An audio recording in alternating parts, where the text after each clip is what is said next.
Praise the lord. చిన్న ప్రార్థన చెప్పుకుందాం.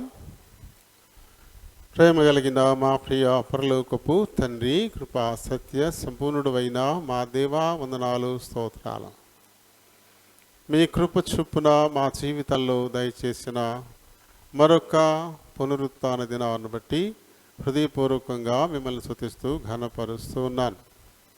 ఇంతవరకు పాడి స్తుతించాం, నీ వాక్యాన్ని ధ్యానించాలని ఆశపడుతూ ఉన్నాం. మా వినికిడిలోనికి తేబడిన లేఖన భాగాన్ని దీవించండి నాయనా.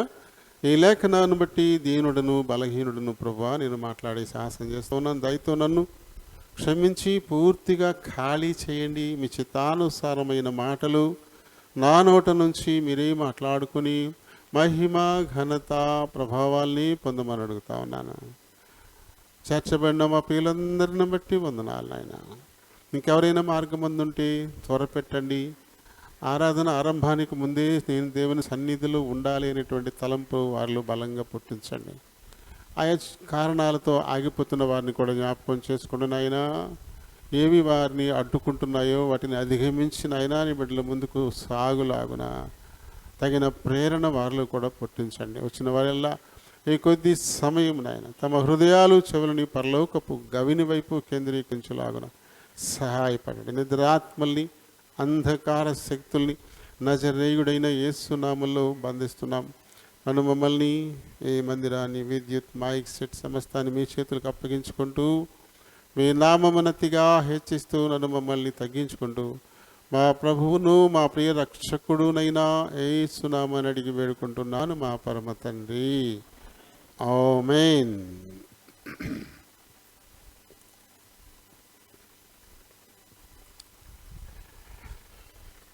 Praise the Lord. ప్రభునాములందరికీ వందనాలు. దేవుడు తన ఉచితమైన కృప చొప్పున మనందరి జీవితాల్లో కూడా మరొక పునరుత్థాన దినం ఆయన పాద సన్నిధిని గడిపేందుకు మనకి అనుగ్రహించారు. ఆయనకి మనం ఎంతైనా వందనస్థలమై ఉన్నాము. మరి కరోనా రెండవ దశ ఆరంభమయ్యింది. అమెరికా, యూరోపియన్ కంట్రీస్లో ఇంకా కొన్ని దేశాలు అప్పుడే లాక్డౌన్కి వచ్చేసాయి. మళ్ళీ విపరీతమైన కేసులు వచ్చేస్తాయంట.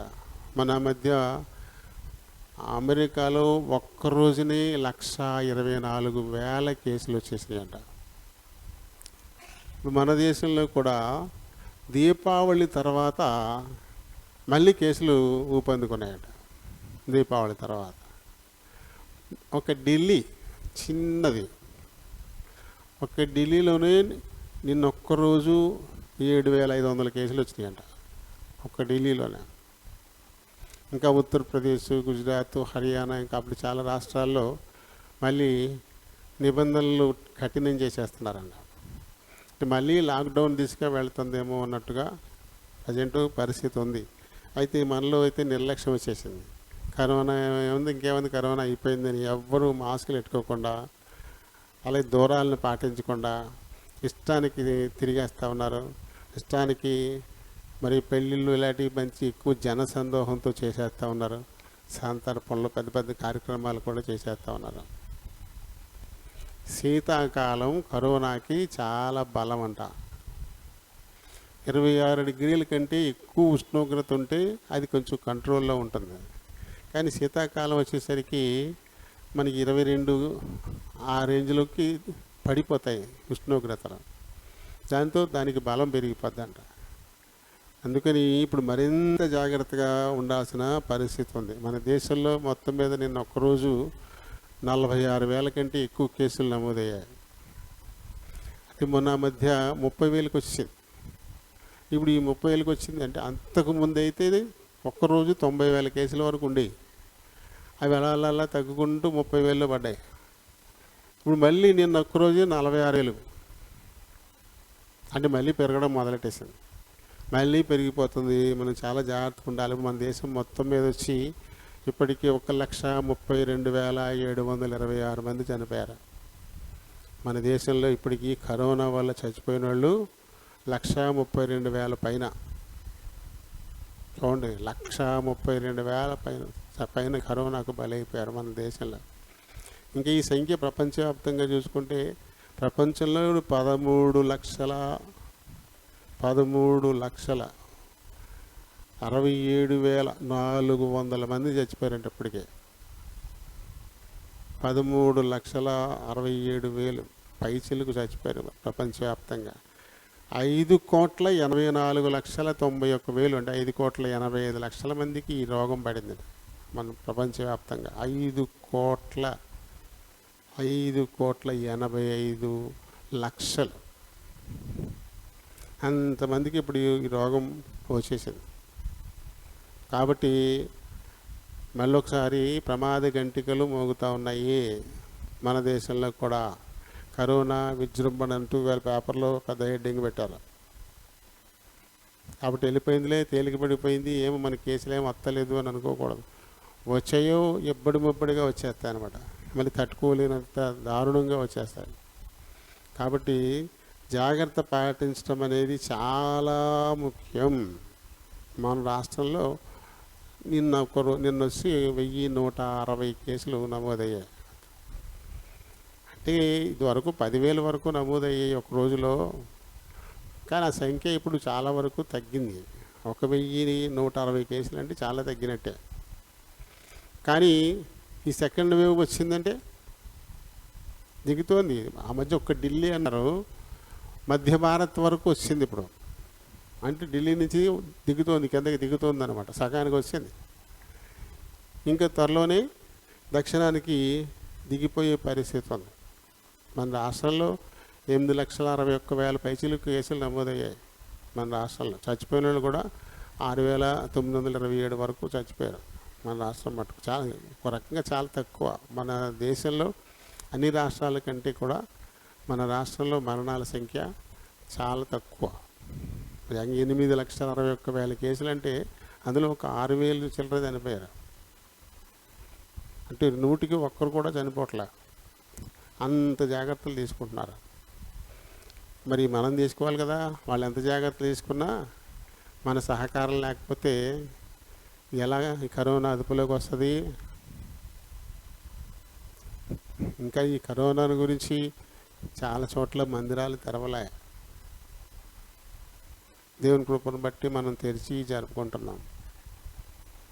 కాబట్టి చాలా జాగ్రత్తలు పాటించండి. మాస్క్ బయటికి వెళ్తే మాస్క్ పెట్టుకోవడానికి మర్చిపోవద్దు. ఖచ్చితంగా బయటికి వెళ్ళేటప్పటికి ఊరు వెళ్తున్నారనుకోండి, మంచి చీర కట్టుకున్నాం, మంచి నగలు పెట్టుకున్నాం, ఈ మాస్క్ పెట్టుకుంటే బాగోలేదు, ఏం బాగుంది అని చెప్పేసి మానేసామనుకోండి, ఆ తర్వాత చీర కట్టుకోవడానికి నగలు పెట్టుకోవడానికి మనం ఉండం కదా. సో మరి ఎంత అందంగా తయారయ్యి గుడ్డ కట్టించుకుంటే ఏముంటుంది అని చెప్పేసి తీసేస్తారు. తర్వాత ఇంకా పెట్టుకునే అవసరం ఏముండదు. అవి బీరువాళ్ళకి పరిమితం అయిపోతాయి. అంత దాకా రానికండి. కుర్రాళ్ళకి ఎక్కువ సోకులు. వీళ్ళకి మాస్కులు పెట్టుకోకుండా ఈ రైన బళ్ళ మీద తిరిగేస్తారు. మీకు వస్తే ఏం పర్లే, కుర్ర వయసు కాబట్టి మీరు తట్టుకోగలుగుతారు. మీరు చాలామందికి కరోనా వచ్చేసి వెళ్ళిపోయి ఉంటుంది కూడా అంట, ఏం చేయలేక వెళ్ళిపోయి ఉంటుందట. కానీ పెద్ద వయసు వాళ్ళకి పట్టేసుకుంటారు. చాలా ప్రమాదం. కాబట్టి మీరు మీ సేఫ్టీ కోసం కాదు, మీ వల్ల ఇతరులకు అంటుకోకుండా ఉండడం కోసం మిమ్మల్ని మీరు జాగ్రత్తగా చూసుకోవాలి. అర్థమైందా ఏంటి? ఏం పర్లే, ఇది తగ్గిపోతే తర్వాత ఇంకా ఎక్కువ బాగా అన్నీ పెట్టుకుని వెళ్ళచ్చు, ఏం పర్లే. ఏదైతే మనం వింటున్నామో దాన్ని మనం తలకాయ ఊపుతున్నాం అంతే. చాలా విషయాలు తల ఊపడం వరకే జరుగుతుంది. చేతనావా అంటే ఇవి చేయట్లే. దానివల్ల చాలా ప్రమాదం ఉంటుందంట. తిరుగుబాటు, దాన్ని ఏమంటారంటే తిరుగుబాటు అంటారు. నువ్వు చెప్పేది నేను చేసేది ఏంటి, నువ్వు చెప్పేది నేను వినేది ఏంటి అని అర్థం అనమాట. దాని అర్థం దేవుడు ఆయన చెప్పే వాక్యాన్ని మనం వినకపోవడాన్ని బట్టి మన మీదికి తాపకరమైన జ్వరాలు ఇలాంటి భయంకరమైన వాటిని పంపిస్తున్నా అంట. తాపకరమైన జ్వరం అంటే కరోనా, ఇంకేం కాదు. మాట వినడానికి మనం నేర్చుకోవాలి. ఏది చెప్పబడినా అది మన మేలు కోరి చెప్పాం కదా. తగ్గించుకుంటే తప్పేమీ లేదు. ఇవాళ వాక్యం కూడా అదే కదా. 14వ వచనంలో ఏముంది? రెండవ లైన్ చివరి నుంచి, తన్ను తాను హెచ్చించుకునివాడు తగ్గింపబడును. తన్ను తాను తగ్గించుకునివాడు హెచ్చింపబడును. మనుషుల కంటే కూడా ఈ దినాలలో పశువుల్ని, పక్షుల్ని కూడా దేవుడు బాగా హెచ్చిస్తున్నాడు. పక్షులు, కొన్ని పక్షులు మనుషుల్లాగా మాట్లాడేస్తున్నాయంట, కానీ మనుషులు వాటి జాతిలోకి వెళ్ళిపోతున్నారు. అర్థమవకుండా కోతున్నారు పాటలు అయ్యని, పక్షుల్లాగా మృగాల్లాగా తిరగబడిపోతుంది కదా. ఈ రోజున సాక్షిలో ఒక మంచి వార్త రాశాడు. అది ఎంత మంచి విషయం అంటే, దేవుడు ఎలాంటి వాడు, ఎంత గొప్పవాడు. నిజంగా యెషయాలో మనం చూసాం, ఎద్దు తన కామందుని ఎరుగును, గాడిద తన సొంత వాని దొడ్డు ఎరుగును అని చెప్పేసి. వాడికి జ్ఞానం లేకపోయినా దాని దారి దానికి తెలుసు. అమూర్ డాగా అనేటువంటి ఒక పక్షి ఉందంట. అమూర్ డాగా, ఇది రష్యాకు చెందినటువంటి పక్షి. అమూర్ డాగా ఇది 6 సంవత్సరాల 2 నెలల వరకు బతుకుద్దంట. దాని ఆయు ప్రమాణం అది 6 సంవత్సరాల 2 నెలల వరకు బతుకుతుందంట. దాని పొడవు ఎంత అంటే దగ్గర ఒక అడుగు ఉంటుంది అంతే. 28 నుంచి 31 సెంటీమీటర్లు ఉంటుందంట అది. దాని బరువు అంతా కలిపితే 160 గ్రాముల నుంచి 200 గ్రాములు, 200 దాటదు అంతే బరువు ఉంటుందంట. ఇది తినేది ఏంటి అంటే పంటలను నాశనం చేసేటువంటి క్రిములు, కీటకాలు, చెదలు తింటుందంట. ఈ పక్షులు ఏ ప్రాంతాల్లో ఉంటాయో ఆ ప్రాంతాల్లో పంటలకి ఏమీ స్ప్రే చేయక్కర్లేదంట, క్రిమి సంహారకాలు ఏమీ చల్లక్కర్లేదంట, మొత్తం అవి తినేస్తాయంట ఆ పక్షులు. ఇవి రష్యా నుంచి చైనా మీదుగా, ఇండియా మీదుగా దక్షిణాఫ్రికా వరకు వెళ్తాయంట. ఎంత ఆశ్చర్యంగా ఉందంటే ఈ విషయం. ఆసియా ఖండంలో మధ్యలో ఉన్నటువంటి ఎక్కడో రష్యా నుంచి చైనా వచ్చి, అలాగే చైనా నుంచి మళ్ళీ మియాన్మార్ దేశం, అంటే పూర్వ పేరేంటిదండి రా, బర్మా అనమాట. ఇప్పుడు దాన్ని మ్యాన్మార్ అంటారు. ఈ బర్మా మీద నుంచి మన దేశంలోని మణిపూర్కి వస్తాయంట. మణిపూర్కి వచ్చి ఆ తర్వాత ఈ మణిపూర్ నుంచి ఆంధ్ర, కర్ణాటక మీదుగా దక్షిణాఫ్రికాకి వెళ్ళిపోతాయంట. దక్షిణాఫ్రికా వెళ్ళి దక్షిణాఫ్రికాలో Somalia, Kenya, Tanzania, Zambia, Zimbabwe, Botswana, ఈ రాష్ట్రాలన్నీ, ఈ దేశాలన్నీ దాటుకుని దక్షిణాఫ్రికా ఒక దేశం, ఖండము, ఆఫ్రికా ఖండంలో అక్కడికి వెళ్తాయంట. మొత్తం మీద ఈ దూరం అంట 29,000 కిలోమీటర్లు అంట. 29,000 కిలోమీటర్లు. ఇంత పక్షి ఎక్కడో రష్యాలో బయలుదేరి చైనా నుంచి, బర్మా మీద నుంచి భారతదేశంలోకి వచ్చి నాగాల్యాండ్, మణిపూరు, ఆంధ్రప్రదేశ్, కర్ణాటక వీటిని మీదుగా ఎగురుకుంటూ అరేబియా సముద్రాన్ని దాటుకుని హిందూ మహాసముద్రం, ఆ తర్వాత దక్షిణ సముద్రం ఏంటి అట్లాంటిక్, 2 మహాసముద్రాలు దాటుతుంది అది. ఇంత పక్షి 29,000 కిలోమీటర్ల ప్రయాణం చేస్తుందంట అది. అది ఎగరాలంటే ఆగకుండా 4,000 కిలోమీటర్లు ఎగురుద్దంట అక్కడ. ఆగకుండా ఏ విమానం కూడా వెళ్దు. మధ్యలో ఒక చోట దేశంలో ఆగాల్సింది అది. ఆగి మళ్ళీ టేకాఫ్ తీసుకుంటుంది. ఇలాంటిది ఆగకుండా 4 నుంచి 5,000 కిలోమీటర్లు ఎగిరిపోద్దంట ఆగకుండా. దీనికి మణిపూర్లో వీటిని పట్టుకుని వాటికి జియో ట్యాక్స్ వేశారంట. జియో ట్యాక్స్ వేస్తే అది ఎక్కడుందో మొత్తం అంతా ఇక్కడ మనకి తెలిసిపోద్ది అనమాట. అలా కనిపెట్టారు దీన్ని. దక్షిణాఫ్రికా వెళ్ళి అక్కడ శీతాకాలంలో అక్కడ ఉంటుందంట. అయిపోయిన తర్వాత మళ్ళీ ఏ దారిని వెళ్ళిందో మళ్ళీ అదే దారులు తిరిగి మళ్ళీ రష్యా వెళ్ళిపోద్దంట. ఎవరు చెప్పారు దీనికి దిక్సూచి ఎక్కడిది అసలు? నిజంగా ఈ పక్షికి దేవుడు ఎంత గొప్ప జ్ఞానం ఇచ్చాడు. మనిషి అయితే నేను చాలా జ్ఞానవంతుణ్ణి, నేను చాలా గొప్ప తెలివైనోడిని అనుకుంటున్నాడు. మనకు రూట్ మ్యాప్ ఇచ్చినా కూడా కరెక్ట్గా వెళ్ళలేము, అటు ఇటు ఎక్స్ట్రా వెళ్ళిపోతాం. అలాంటిది దీనికి దారి చూపించేది. నాగాల్యాండ్కి లక్షల్లో వస్తాయండి. లక్షల్లో వస్తాయంట. అవి ఎప్పుడు వస్తాయో అప్పుడు రైతులు పొలాలకి అసలు పిచికారీ చేయరంట. క్రిమి సంహారకాలు అలా చల్లరంట అసలు. అవి వచ్చినప్పుడు మొత్తం అవే క్లీన్ చేసేస్తుంటాయి అన్నమాట, పంటలను పాడు చేసే క్రిములన్నింటినీ కూడా. అందుకని ఇవి వచ్చినప్పుడు నాగాల్యాండ్లో పెద్ద పండగ చేస్తారంట. మన నాగాల్యాండ్ మన దేశంలో ఒక రాష్ట్రం చిన్నది. ఆ రాష్ట్రంలో పెద్ద పండగ చేస్తారంట ఇవి వచ్చినప్పుడు. అమూర్ డేగా దీని పేరు. జంటలు ఆడమగ జంటగా ఉంటాయంట, జంటగా కలిసి బయలుదేరుతాయంట. రష్యా నుంచి దక్షిణాఫ్రికా 10 దేశాలు, 2 మహాసముద్రాలు, ఇంకా చిన్న సముద్రాలు ఉన్నాయి. బంగాళాఖాతం చిన్న సముద్రం, తర్వాత అరేబియా సముద్రం.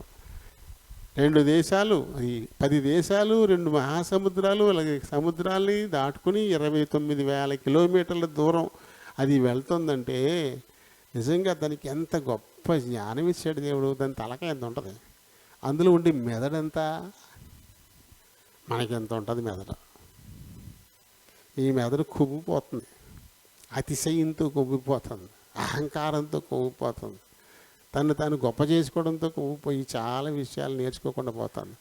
చిన్నది అమూర్ డేగా. నాకు భలే ఈరోజు పేపర్ చూడడంతో నాకు చాలా ఆశ్చర్యం వేసింది. దాని పేరేంటి? ఈ 3 సార్లు 4 సార్లు ప్రస్తావించాను ఈ పేరు, కానీ ఎవరు చెప్పట్లా. ఏంటమ్మా దాని పేరు? అమూర్ డేగా దాని పేరు. మొత్తం మీద 361 రోజుల్లో ఈ ప్రయాణం అంటది. 361 రోజుల్లో ఈ అమూర్ డేగా చేసే ప్రయాణం అంటే చూడండి. మరి దేవుడు ఎంతగా వాటిని హెచ్చిస్తా ఉన్నాడు. కారణం ఏంటంటే అవి హెచ్చిపోవు, గొప్పకు పోవు. దేవుడు ఏది పెడితే తింటాయి. ఏ కాలం వస్తే ఆ కాలానికి అనుగుణంగా నడుచుకుంటాయే తప్ప మనిషిలాగా విసుక్కోవడం, మూలుక్కోవడం, ముక్కుకోవడం, తిరగబడ్డం ఇలాంటివి ఉండవు. అందుకని అంత చక్కగా నిజంగా ఎంత గొప్ప విషయం అది. సర్లేండి, అసలు విషయానికి వచ్చేద్దాం. ఇక్కడ యేసుప్రభు ఏం చెప్పాడు? తన్ను తాను తగ్గించుకునివాడు తగ్గింపబడును. ఇక్కడ ఈ ఉపమానం చెప్పడంలో తన ఉద్దేశం ఏంటో ముందే చెప్పాడు. తామే నీతిమంతులమని తమ్ము నమ్ముకొని ఇతరులను తృణీకరించే వారి నిమిత్తం, తామే నీతిమంతులు అనుకుంటూ ఇతరులను తృణీకరించే వారి కోసం ఈ ఉపమానాన్ని యేసుప్రభు చెప్పడం అనేది జరిగింది. ఈ 18వ అధ్యాయంలో 7 విషయాలు ఉన్నాయి. ఈ 18వ అధ్యాయంలో మొత్తం 43 వచనాల్లో 7 విషయాలు ఇందులో దాచిపెట్టాడు దేవుడు. ఒకటి ఏంటంటే విధవరాలకి న్యాయాధిపతి తీర్పు తీర్చేటువంటి పని. 2 నుంచి 8 వచనాల వరకు ఆ భాగం ఉంటుంది. ఇప్పుడు మనం చదువుకున్నది 2వది. సుంకరి పరిసయుడు 9 నుంచి 14 వచనాల్లో ఉండేటువంటి విషయం ఇది. ఆ తర్వాత మూడవది, చిన్న పిల్లల్ని నా దగ్గరికి రానియండి అని చెప్పి, అలాగే దేవుని రాజ్యం కూడా ఇలాంటి వారిదే అని శిష్యులకే చెప్పడం. చిన్న పిల్లల్లా తగ్గించుకోకపోతే దేవుని రాజ్యాన్ని మీరు చూడలేరని వారికి ఇచ్చినటువంటి హెచ్చరిక. ఇక 4వదిగా, ధనవంతుడు, అధికారి, యవ్వనస్తుడైనటువంటి ఒక వ్యక్తి నేను దేవుని రాజ్యానికి వెళ్ళాలంటే ఏం చేయాలని అడగడానికి వచ్చినటువంటి ఒక వ్యక్తి. ధనవంతులు దేవుని రాజ్యంలో ప్రవేశించడం కంటే ఒంటి సూది బజ్జల్లో నుంచి వెళ్ళిపోవడం తేలిక అనేటువంటి దాన్ని యేసు ప్రభు చెప్పడం అనేది మనం అక్కడ మరి చూస్తాం. ఇంకా 5వదిగా పేతురు అడుగుతాడు ఒక మాట, మరి మొత్తం అన్నిటినీ వదిలిపెట్టేసి నిన్నే వెంబడిస్తున్నాం కదా, మరి మాకేంటి అని చెప్పి 28 నుంచి 30 వచనాలు అని అడుగుతాడు. అయితే ఈ లోకంలోనూ పొందుతాడు, పరలోకంలోనూ కొన్ని పొందుతాడు అలాంటి వాడని యేసు ప్రభు చెప్పడం జరుగుతుంది. అలాగే 6వది చూస్తే ఆయన మరణాన్ని గురించి మళ్ళీ శిష్యులతో చెప్తాడు, ఏ రీతిగా తను మరణించబోతాడు అనేది. అది మనకి 31, 34 వచనాల మధ్య ఉంటుంది. ఆ తర్వాత మరి గుడ్డివాడు చూపు పొందడం అనేటువంటిది 35 నుంచి చివరి వరకు. గుడ్డివాడు చూపు పొందడం అంటే మొత్తం 7 చాలా ముఖ్యమైనటువంటి అంశాలు ఈ అధ్యాయంలో మరి దేవుడు మన కొరకు పొందుపరిచి ఉంచాడు. ఇందులోని 2వ భాగాన్ని ఇప్పుడు మనం చదువుకున్నాం. ఏంటి 2వ భాగం అంటే, తామే నీతిమంతులు అనుకుంటూ ఇతరులను తృణీకరించేటువంటి వారి నిమిత్తము ఇది చెప్పాడు. మనం చాలాసార్లు ఈ విషయాన్ని మనం చెప్పుకుంటాం. ఈ చదివేటప్పుడే ఓహో ఇదే కదా, ఇది వరకు మనం విన్నాం కదా అనే తలంపు మీలో చాలామందికి వచ్చే ఉంటుంది. ఆ చదివినప్పుడు ఇది వరకు మనం చాలాసార్లు విన్నాం కదా, ఈ సుంకరి పరిచయుడిదే కదా అని మనకి అనిపించవచ్చు. అయితే అలా అనిపిస్తే మనం ఆగిపోతాం.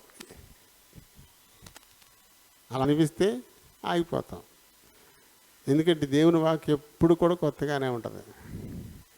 అది ఎప్పుడు పాతకెళ్ళదు, నిత్యము ఒకేలా ఉంటుంది. ఇంకా అవసరమైతే కొత్తదనాన్ని సంతరించుకుంటూ ఉంటుంది.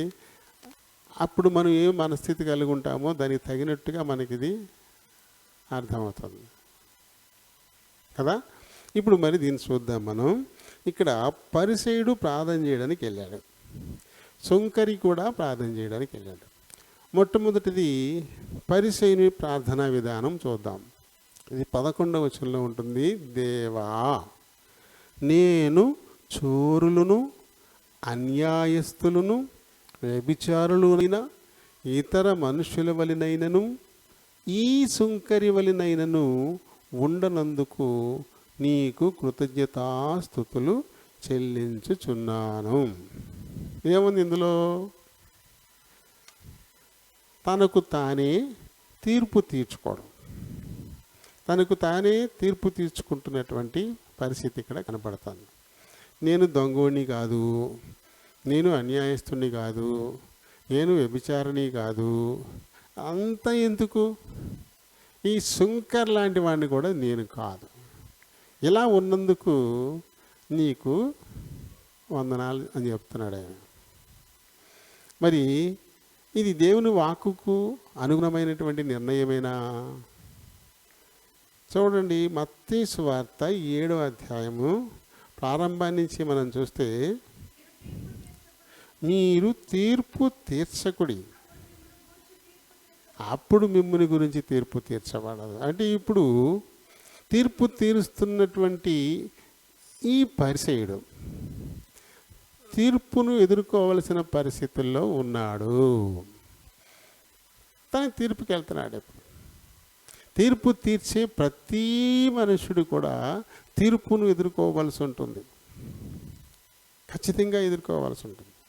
ఇప్పుడు నీ తీర్పు తీర్చే వాళ్ళు ఏమన్నా నిజంగా యథార్థవంతులా అంటే వీళ్ళు ఎలా ఉన్నారంట, నీ కంటిలోనున్న దూలమును ఎంచక, నీ కంటిలోనున్న దూలమును ఎంచక అంటే చూసుకోకుండా, నీలో కంటిలో ఒక పెద్ద దూలం ఉంది అనేటువంటి విషయాన్ని నువ్వు గుర్తించకుండా అలాగే నీ సహోదరుని కంటిలోనున్న చిన్ని నలుసును చూడడం ఏంటి? అసలు ఆ చిన్ని నలుసును నువ్వు ఎలా చూడగలుగుతావు? నీ కంటిలో ఇంత పెద్ద దూలాన్ని పెట్టుకొని. కంటికి అడ్డంగా దూలం ఉండిపోతే ఇంకేం కనపడద్ది? చూపున్న చూపు లేనివాడితో సమానం, అంతే కదా. అలాంటి స్థితిలో ఉండి తన తోటి సహోదరుని కంటిలోని చిన్ని నలుసును చూసే ప్రయత్నం ఎందుకు చేస్తారు మీరు? నీ కంటిలో దూలం ఉండగా నీవు నీ సహోదరుని చూసి నీ కంటిలోనున్న నలుసును తీసివేయమని చెప్పనీలా? వేషధారి, ఎలాంటి వారికి దేవుడు పెట్టిన పేరు వేషధారులు అంట. అలాంటి వాళ్ళు తమలోనే చాలా తప్పులు ఉంచుకొని ఆ తప్పుల గురించి ఏమీ పశ్చాత్తాపడకుండా, తప్పుల గురించి ఏమీ పట్టించుకోకుండా ఇతరుల్లో ఉండి చిన్ని చిన్ని లోపాలను ఎత్తి చూపిస్తూ ఉంటారంట. ఇతరుల్లో ఉండి చిన్ని చిన్ని లోపాలను ఎత్తి చూపిస్తూ ఉంటారు. ఇది ఎలాంటిది? ఇది వేషధారుల లక్షణం. వేషధారి, నువ్వు ఇతరుల కంటిలోని చిన్ని నలుసును నువ్వు చూడాలి స్పష్టంగా అంటే ముందు నీ కంటిలో ఉన్న దూలాన్ని తీసేసుకోవాలి. ఇతరుల గురించి ఏదైనా ఒక మాట మనం చెప్పే ముందు మనమేంటి అని దాన్ని ప్రతివారు ముందు ఆలోచించుకోవాలని. అలా ఆలోచించుకోకుండా త్వరపడి మాట్లాడేటువంటి వారికి దేవుడు పెట్టిన పేరు ఏంటంటే వాళ్ళు వేషధారులు. వాళ్ళు సహజంగా ఉండేదానికంటే భిన్నంగా ఒక్కొక్క వేషం వేసుకొని కనపడుతున్నారు, అంతే. అది వాళ్ళ సహజత్వం కాదు. కాబట్టి వేషధారుల్ని అస్సలు నమ్మొద్దనే కదా ఆయన చెప్పింది. వేషధారులు అంటే మోసగాళ్ళు అన్నమాట. మోసకారులు, మోసం చేసేటువంటి వాళ్ళు. ఇది దేవునికి ఎప్పుడు కూడా ఇష్టమైనటువంటిది కానీ కాదు. ఈయన దేవుని సన్నిధిలోకి వెళ్ళి ఆయనకు ఎదురుగా నిలబడి తాను పలుకుతున్నటువంటి ఈ మాటలు అసలు అక్కడ నిలబడ్డానికి అర్హుడు ఆయన. యెషయా 1వ అధ్యాయంలో వారిని గురించి ఎవడరా నేను రమ్మన్నాడు అసలు నా దగ్గరికి అన్నాడు. నా దగ్గరికి మిమ్మల్ని రమ్మన్నవాడు ఎవడు అసలు? మిమ్మల్ని నా సన్నిధిని కనబడవలనని మీరు వచ్చుచున్నారే, అసలు నా ఆవరణాలను తొక్కడానికి ఎవడు మిమ్మల్ని రమ్మన్నాడు? ఉండాల్సిన విధంగా నువ్వు ఉండకుండా నువ్వు వేషధారణ వేసుకుని నీ లోపలి తప్పులన్నీ కప్పెట్టుకుని పైకేదో భక్తుని వేషం వేసుకుని నా ఆవరణలను తొక్కడానికి వస్తున్నావు. నువ్వు నైవేద్యాలు పట్టుకొస్తున్నావు, అర్పణలు పట్టుకొస్తున్నావు. అసలు ఎవడు నేను అసలు రమ్మన్నాడు? అసలు నా ఆవరణాలు తొక్కడానికి నేను రమ్మన్నవాడు ఎవడు అసలు? వేషధారుల్ని ఆయన ప్రశ్నించే ప్రశ్నది. కాబట్టి మనం ఎలా ఉన్నాము? అరే రే దుర్మార్గుడా, పరిచయడా, ఇలా మాట్లాడేవా నువ్వు? ఎంత తప్పు, ఎంత తప్పు. తొందరగా తీర్పు ఇచ్చేస్తాం మనం కూడా మన స్థితి ఏంటో మనం తెలుసుకోకుండా నాతాను దావీదు దగ్గరికి వెళ్ళి స్టోరీ చెప్పేసరికి ఎవడో దుర్మార్గుడు, వాడు ఖచ్చితంగా మరణపాత్రుడు, ఆడు 1కి 4 ఇచ్చేసేయాలి. నేను చాలా తొందరగా తీర్పిచ్చేసాడు దావీదు, చాలా తొందరగా తీర్పిచ్చేసాడు. ఆ మనుషుడు నువ్వే అనేసరికి నీరు గారిపోయాడు. మనం అలాగే ఉంటాం, తొందరపడి అయ్యో పరిచయుడా, అంత దుర్మార్గుడా, నువ్వు వెధవేషం వేసుకొచ్చి ఇలా అంటున్నావా? అయితే అలానే ముందు కూడా మనల్ని చూసుకోవాలి. మనం ఏంటి? దీని మీద ఏమైనా వ్యాఖ్యానించడానికి, ఒక మాట చెప్పడానికి మనకి ఏమైనా అర్హత ఉందా?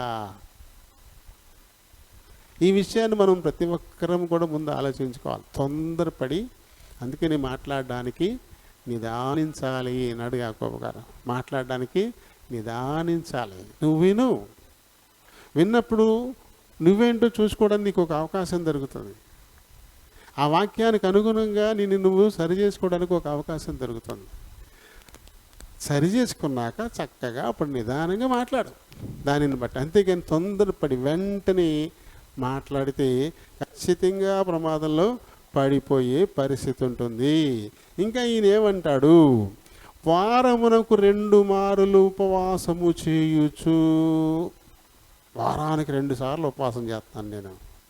మంగళవారం చేస్తున్నాను, శుక్రవారం చేస్తున్నాను,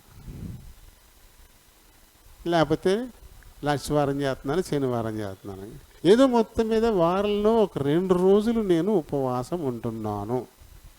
మరి ఈ విషయం చూడండి, మత్తయి సువార్తలోని 6వ అధ్యాయము 16వ వచనం నుంచి, మీరు ఉపవాసము చేయునప్పుడు వేషధారుల వలె దుఃఖము కలిగి ఉండొద్దు, తాము ఉపవాసము చేయుచున్నట్టు మనుషులకు కనబడవలెనని వారు తమ ముఖములను వికారం చేసుకుంటారు. వారు తమ ఫలాన్ని పొందియే ఉన్నారు. ఎలాంటి ఫలం పొందుంటారు వాళ్ళు? నువ్వు ఉపవాసం చేసేటప్పుడు అది ఇతరులకు తెలియాలని ఎందుకు అనుకుంటావు? అది రహస్యం. పరలోకమందున్న మీ తండ్రికి మాత్రమే అది తెలియబడాలి. నువ్వు ఉపవాసం ఉన్నట్టు ఇతరులకు తెలియాల్సిన అవసరత లేదు. నువ్వు ఉపవాసం ఉండేది నేను చాలా భక్తిపరుణ్ణి, భక్తిపరురాలని అని ఇతరులకు తెలుసుకోవడం కోసమా, లేకపోతే దేవునికి తెలియడం కోసమా? దేని గురించి? అది రహస్యం అంటున్నాడు దేవుడు. నీ ముఖం వికారం చేసుకోవద్దు, నీ ముఖాన్ని అస్సలు వికారం చేసుకోవద్దు. వికారం చేసుకుంటే వెంటనే అవతల నుంచి ఒక ప్రశ్న వచ్చింది, ఏంటి అలా ఉన్నావని. నువ్వు ఎప్పుడూ ఉండేలా ఉండకుండా నువ్వు కాస్త తేడా నీ ముఖంలో చూపించినప్పుడు అవతల వాళ్ళు ఖచ్చితంగా ఓ ప్రశ్న వేస్తారు, ఏంటి అలా ఉన్నావు. వెంటనే ఆ ప్రశ్న కోసమే ఎదురు చూస్తూ ఉంటాం మనం. ఎందుకంటే నేను ఉపవాసం ఉన్నట్టు అవతల చెప్పాలి కదా, తెలియాలి కదా. ఆ ప్రశ్న కోసమే ఎదురు చూస్తాం మనం. వెంటనే ఇలా ఉపవాసం కదా, పొద్దు నుంచి ఏం తిన్నా, అసలు పచ్చి మంచిలు కూడా తాగను. ఇదంతా చెప్పుకోవడం కోసమే ముఖం వికారం చేసుకోవడం. అసలు అలా ఉండొద్దని దేవుడు చాలా స్పష్టంగా చెప్తున్నాడు. ఈ రకంగా ఉపవాసం చేసేవాళ్ళు చాలామంది ఉంటారు. ప్రతి శుక్రవారం పొద్దుగుంకేదాకా పచ్చికాగా మట్టం. ఏమని చెప్పాలి? ఈ విన్న వాళ్ళు ఏమన్నా నీకేమన్నా ప్రతిఫలం ఇస్తారా నీకు ఏమన్నా? వాళ్ళ వల్ల ఏంటి నీకు వచ్చే ప్రయోజనం? ఆహా, ఎంత భక్తి పొర్రాలు, ఎంత భక్తుడు అనుకోవడం, అంతేనా?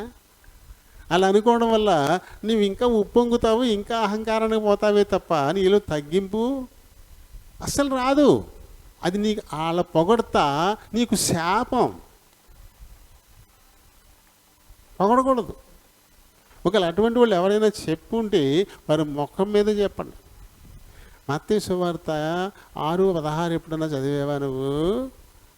ఏం చెప్పాడు ఇక్కడ? నువ్వు ఉపవాసం ఉన్నట్టు ఇతరులకి తెలియకూడదని దేవుడు చెప్తే ఏం డప్పు వేసుకుంటున్నావు? ఈ వీధంట ఆ వీధంట ఏమన్నా టామ్ చేయించమంటావా? ఫలానా ఆవిడ అయితే ఫలానా ఆయన ఈరోజు పొద్దున్న నుంచి సాయంత్రం 6 దాకా పచ్చి గంగ కూడా ముట్టదు అని చెప్పమంటావా? అవసరమా అది? చెప్పండి. అలా అప్పుడైనా అటువంటి వాళ్ళకి కాస్త సిగ్గు వస్తుంది. అప్పటి నుంచి అయినా చెప్పుకోవడం మానేసి పద్ధతిగా ఉపవాసం చేసుకుంటారు. నేను వారమునకు 2 మార్లు ఉపవాసం చేస్తాను. 2 మార్లు ఉపవాసం. డబ్బాకు దేవుడి తెలీదా? రహస్యం ముందు చూసేటువంటి నీ ప్రభుకి నువ్వేం చేస్తున్నావో తెలియదు. ఆయన చెప్పాలా? నువ్వు ఆయన చెప్పాలి, ఆయనకి బోధించాలా? నువ్వేంటో ఆయనకి తెలీదా? చెప్పే పని ఏముంది అసలు? ఎంతసేపు డబ్బు వేసుకోవడానికే చూస్తూ ఉంటాం మనం, ఇంత చేసి అంత. అయితే దేవుడు చూస్తున్నాడు అనే స్పృహ అయితే మనకి ఉండదు. మనుషులకి ఇంకా ఏమంటాడు ఈయన? నా సంపాదన అంతటిలో 10వ వంతు చెల్లించుచున్నాను, 10వ వంతు ఇచ్చేస్తున్నాను. నువ్వు ఇచ్చేస్తా దేవుడికి తెలియదు నువ్వు ఎత్తనావా లేదా? మళ్ళీ చెప్పాలా ఆయనకి? మళ్ళీ ఆయనకి చెప్పాలా? అది 6వ అధ్యాయము 2వ వచనం చూడు.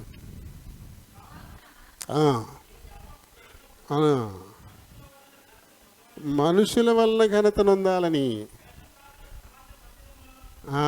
వేషధారుల సమాజ మందిరాల్లో, వీధుల్లో చేయు వేషధారులు అలా చేస్తారు. సమాజ మందిరాల్లోనూ వీధుల్లోనూ ఆ రకంగా చేస్తారు వేషధారులు. అలా చేయొద్దు నువ్వు, చేయొద్దు అలా అసలు. తర్వాత వారు తమ ఫలాన్ని పొందియే ఉన్నారు. చూడండి, ఇంకొక చోట నీ చేతితో చేసేది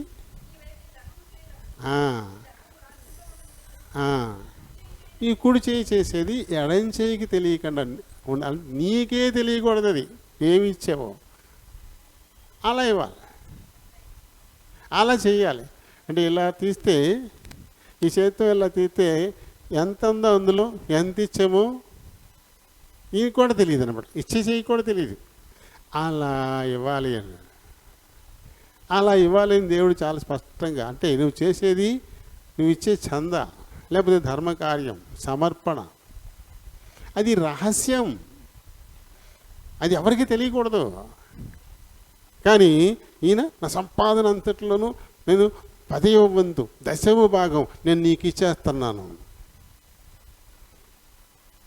ఈ రకంగా దేవుడి దగ్గరికి వెళ్ళి తన గొప్పలు చెప్పుకుంటున్నాడు ఈ పరిసయుడు. ఈ పరిసయుడు అయితే ఇది నచ్చుదంట దేవుడికి. ఇది నచ్చిందో లేదో చివరికి వెళ్ళేసరికి తెలుస్తుంది. ఈయనతో పాటే ప్రార్థన చేసుకోవడానికి ఇంకొక ఆయన వెళ్ళాడు. ఆయన ఏంటంటే సుంకర్. ఇక్కడ సుంకర్ అని ఎందుకు పదం ఉపయోగించాయంటే, సుంకర్ అనేది ఒక్కళ్ళ కోసం కాదు, పాపులైన వారి కోసం చెప్పబడినటువంటి పదం. సుంకర్లు అంటే పన్నులు వసూలు చేసుకునేవాళ్ళు, పన్ను వసూలు చేసుకుంటారు.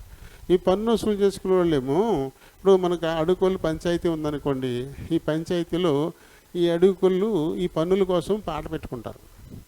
సైకిల్ ఓడితే అడి దగ్గర ఎంత తీసుకోవాలి, అది మోటార్ సైకిల్ ఓడితే ఎంత తీసుకోవాలి, ఆటో వస్తే ఎంత వ్యాపారం చేసుకునేవాళ్ళు. నెత్తి మీద బొట్టెట్టుకుని వచ్చే వాళ్ళ దగ్గర ఎంత తీసుకోవాలి, ఇలా ఉంటుంది లెక్క. దాని ప్రకారంగా ఒప్పుకుంటూ అది పాడుకుంటాడు. అయిపోయిన తర్వాత పాడిన దానికంటే రెట్టింపు లేదా 3 వంతులు వసూలు చేస్తూ ఉంటారండి. మరి పాపం కదా అది. నువ్వేమో రూపాయికి పాడుకున్నావా, పాడింది రూపాయికా, నువ్వు వసూలు చేసేది 3 రూపాయల లేకపోతే 4 రూపాయల. మీరు పాపం కదా. పొట్టి చెక్కయ్య అలాంటి సొంకరే. అందుకే అతన్ని పాప అన్నారు. నేను రూపాయి అన్యాయంగా తీసుకుంటే 4 చొప్పున ఇచ్చేస్తానని నిర్ణయానికి వచ్చాడు. తర్వాత ఈ సుంకర్లు అనే పదం పాపులకు రిఫరెన్స్ అనమాట. అది పాపులు, పాపి అయినటువంటి ఒక వ్యక్తి, నేను పాపిని అనుకున్నటువంటి వ్యక్తి దేవుని సన్నిధికి వెళ్ళాడు. సుంకరి అంటే నేను పాపిని అని తలంపున్నటువంటి వాడు. పాపికి కదా దేవుడు కావాలా. యేసుప్రభు ఏం చెప్పాడు, నేను పాపులనే పిలవచ్చితిని కానీ నీతిమంతులను పిలవ రాలేదు. అలాగే రోగులకి వైద్యుడు కావాలి కానీ ఆరోగ్యవంతులకు అక్కర్లేదు. ఈ మాట యేసుప్రభువే చెప్పాడు. కాబట్టి దేవుని దగ్గరికి ఎవరు రావాలి, ముఖ్యంగా పాపులే. మరి నేను పాపిని కాదనుకున్న ఈ పరిసైడు ఎందుకు వచ్చినట్టు? ఈయన వచ్చాడు, ఈ పాప వచ్చి ఈయనకు దూరంగా నిలబడ్డాడు, కనీసం సమీపించలేదు. పరిశుద్ధ సన్నిధికి సమీపించకుండా అంత దూరానంటే ఇక్కడ కాకుండా ఆ చివరి నుంచి ఉన్నాడు అనమాట. ఇక్కడ దాకా రాలా, ఆ చివరి నుంచున్నాడు. నుంచున్నాడు, పైగా తల కూడా పైకి ఎత్తలే, తల దించుకుని ఉన్నాడు. ఏంటి ఆయన ఉద్దేశం? దేవుడు పరిశుద్ధుడు, ఆకాశము నా సింహాసనం అని చెప్పాడు ఆయన. అంటే చాలా ఉన్నతమైన స్థానంలో ఆయన ఉంటాడు. నేనైతే పాపినైనా నా ముఖం పెట్టుకుని, ఏ ముఖం పెట్టుకుని పరిశుద్ధుడైన ఆ దేవుణ్ణి నేను చూడను అని చెప్పి తల కూడా పైకెత్తకుండా అలానే ఉంచుకుని, వా పాపినైనా నన్ను క్షమించు అని ప్రార్థన విస్తరించి ఇంకేం చెప్పలే, ఇంకేమీ చెప్పలే. మొత్తం అతని బాడీ లాంగ్వేజ్లో చెప్తోంది. అతను పూర్తిగా తను తాను తగ్గించేసుకున్నాడని, పూర్తిగా తను తాను తగ్గించుకున్నట్లుగా అతను ఎక్కడి నుంచి ఉన్నాడు, ఎలా నుంచి ఉన్నాడు, ఆ విధానమే తను ఎంతగానో తగ్గించుకున్నట్లుగా మనకి చెప్తాను. దేవుడికి ఎవరిష్టలు? తగ్గించుకునేవారు. ఎవరికైనా తగ్గించుకునే వాళ్ళ ఇష్టలు. ఆ ఎమ్మెల్యే గారి దగ్గరికి వెళ్ళి నాకు ఏదో పని ఉందని చెప్పేసి ఏదో ఆయన రికమెండేషన్ కోసం వెళ్ళి ఇలా కాళ్ళు ఎగరేసుకుని డే ఎమ్మెల్యే గారా నాకు పలానా దానికి చేసుకుంటున్నా, నాకు మీరు ఆశయం విన్నారు అన్నాడు అనుకోండి, అస్సలు వింటాడా ఎమ్మెల్యే గారు? వింటాడా? ఆయన ముఖం మారద్ది వీడి వేషాలు చూసి. ఎవడు ఎటుగా బయటకండి, ఎవడు ఏంటో నుంచోడమండి, ఆ మాట్లాడే పద్ధతి అంటారంటే వెంటనే. అలా కాకుండా నిజంగా ఆయన నుంచి రికమెండేషన్ కావాలన్నప్పుడు ఏం చేస్తాడు, చీరలు కట్టుకుంటాడు, దగ్గర కొంచెం అలా వంగి అయ్యో బాబు గత అవసరం వచ్చిందండి బాబు, ఇప్పుడు మాట సాయం చేయాలండి బాబు, ఈ విధానం. అప్పుడు ఆయన వినడానికి ఇష్టపడతాడు. ఏంటి బాబు ఏంటి చెప్పు, ఏంటి సంగతి ఏంటి అని అడుగుతాడు కదా. తగ్గింపు ఎప్పుడు కూడా అవతల వాడిని ప్రసన్నుని చేస్తుంది. హెచ్చించుకునే స్వభావం అవతల వాడు చాలా చేతరించుకునేలా చేసేస్తుంది. పరిశుద్ధుడైన దేవుని సన్నిధి నిలబడి ఈ రకంగా హెచ్చించుకున్నవాడు అసలు నీతిమంతుడిగా తీర్చబడతాడా? చివరికి వచ్చింది ఏంటి, అతని కంటే ఇతను పరిసయ్యుని కంటే సుంకరి నీతిమంతుడిగా తీర్చబడ్డాడు అని ఇక్కడ స్పష్టంగా రాయబోట యోహాను పత్రికలో 1వ అధ్యాయము 9వ వచనం, మన పాపములను మనము ఒప్పుకొని ఎడల ఆయన నమ్మదగిన వాడును నీతిమంతుడును కనుక. ఆయన అంటే ఎవరు? దేవుడు. ఆయన ఇక్కడ సర్వనామ పదం వచ్చింది నామవాచకానికి బదులు. ఆయన నమ్మదగిన వాడు అంటే దేవుడు, యేసుక్రీస్తు ప్రభువు. ఆయన నమ్మదగిన వాడు, ఆయన న్యాయవంతుడు. కాబట్టి ఏం చేస్తాడంటే ఆయన మన పాపములను క్షమించి సమస్త దుర్నీతి నుండి మనలను పవిత్రులుగా చేయును. కాబట్టి ఇప్పుడు పరిసయ్యుని ఏం చేయాలి దేవుడు? పరిసయ్యుడికి ఏం చేయాలి? అసలు ఏం చేయమని పరిసయ్యుడు అడగలేదు అక్కడ. అన్ను తానే అయినట్టు అన్నీ నాకే అన్నీ ఉన్నాయన్నట్టుగా గొప్ప చెప్పుకున్నాడే తప్ప నాకు ఇది కావాలి అని అసలు అతను అడగలేదు కదా. అంటే ప్రార్థన చేయడానికి వచ్చాడా, గొప్ప చెప్పుకోవడానికి వచ్చాడా? ప్రార్థన చేయడం అంటే అడగడం. దేవుణ్ణి ఏమైనా అడుక్కోవడానికి వచ్చాడా, లేకపోతే తన గొప్పలు చెప్పుకోవడానికి వచ్చాడా? తన గొప్పలు చెప్పుకోవడానికి వచ్చాడు కాబట్టి దేవుడు ఆయనకి ఏమి చేయాల్సిన అవసరత లేకుండా పోయింది. అయితే నిజంగా ప్రార్థన చేయడానికి వచ్చినాడు. ఇద్దరు వచ్చారు కానీ ఒక్కడు మాత్రమే ప్రార్థన చేయడానికి వచ్చాడు. అండ్ ఒకడు ప్రార్థన చేయడానికి రాలా, తన గొప్పలు చాటుకోవడానికి వచ్చాడు అంతే. గొప్పలు చాటుకోవడానికి, దేవుని సన్నిధికి గొప్పలు చాటుకోవడానికి వచ్చేవాళ్ళు ఎవ్వరూ కూడా దేవుని నుంచి ఏమీ పొందలేదు. వాళ్ళు వేషధారులుగా మిగిలిపోతారు అంతే. ఎందుకు పరిగెడతారటేంటి మీరు?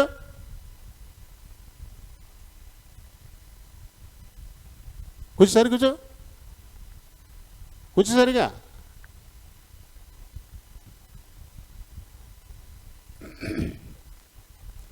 ఖచ్చితంగా ఏమీ పొందలేనటువంటి పరిస్థితి దేవుడి నుంచి. ఇప్పుడు అడిగిన వాడికే కదా ఇస్తారు ఎవరైనా. క్షమాపణ అడిగాడు సుంకరి, వా పాపినైన నన్ను క్షమించు అని. మరి అడిగినోడికి ఇస్తారు. అడగకుండా తానే గొప్పని చాటి చెప్పుకునే వాడికి నీ కడుపు నిండా తిన్నానన్న వాడికి వాడు అన్నం పెడతారా ఏంటి? కడుపు నిండా నేను తినేశాను అనుకుంటా తేంచుకుంటా ఉండేవాడికి ఇంకెవడు పెడతాడు అన్నం? ఎవడు పెట్టడు.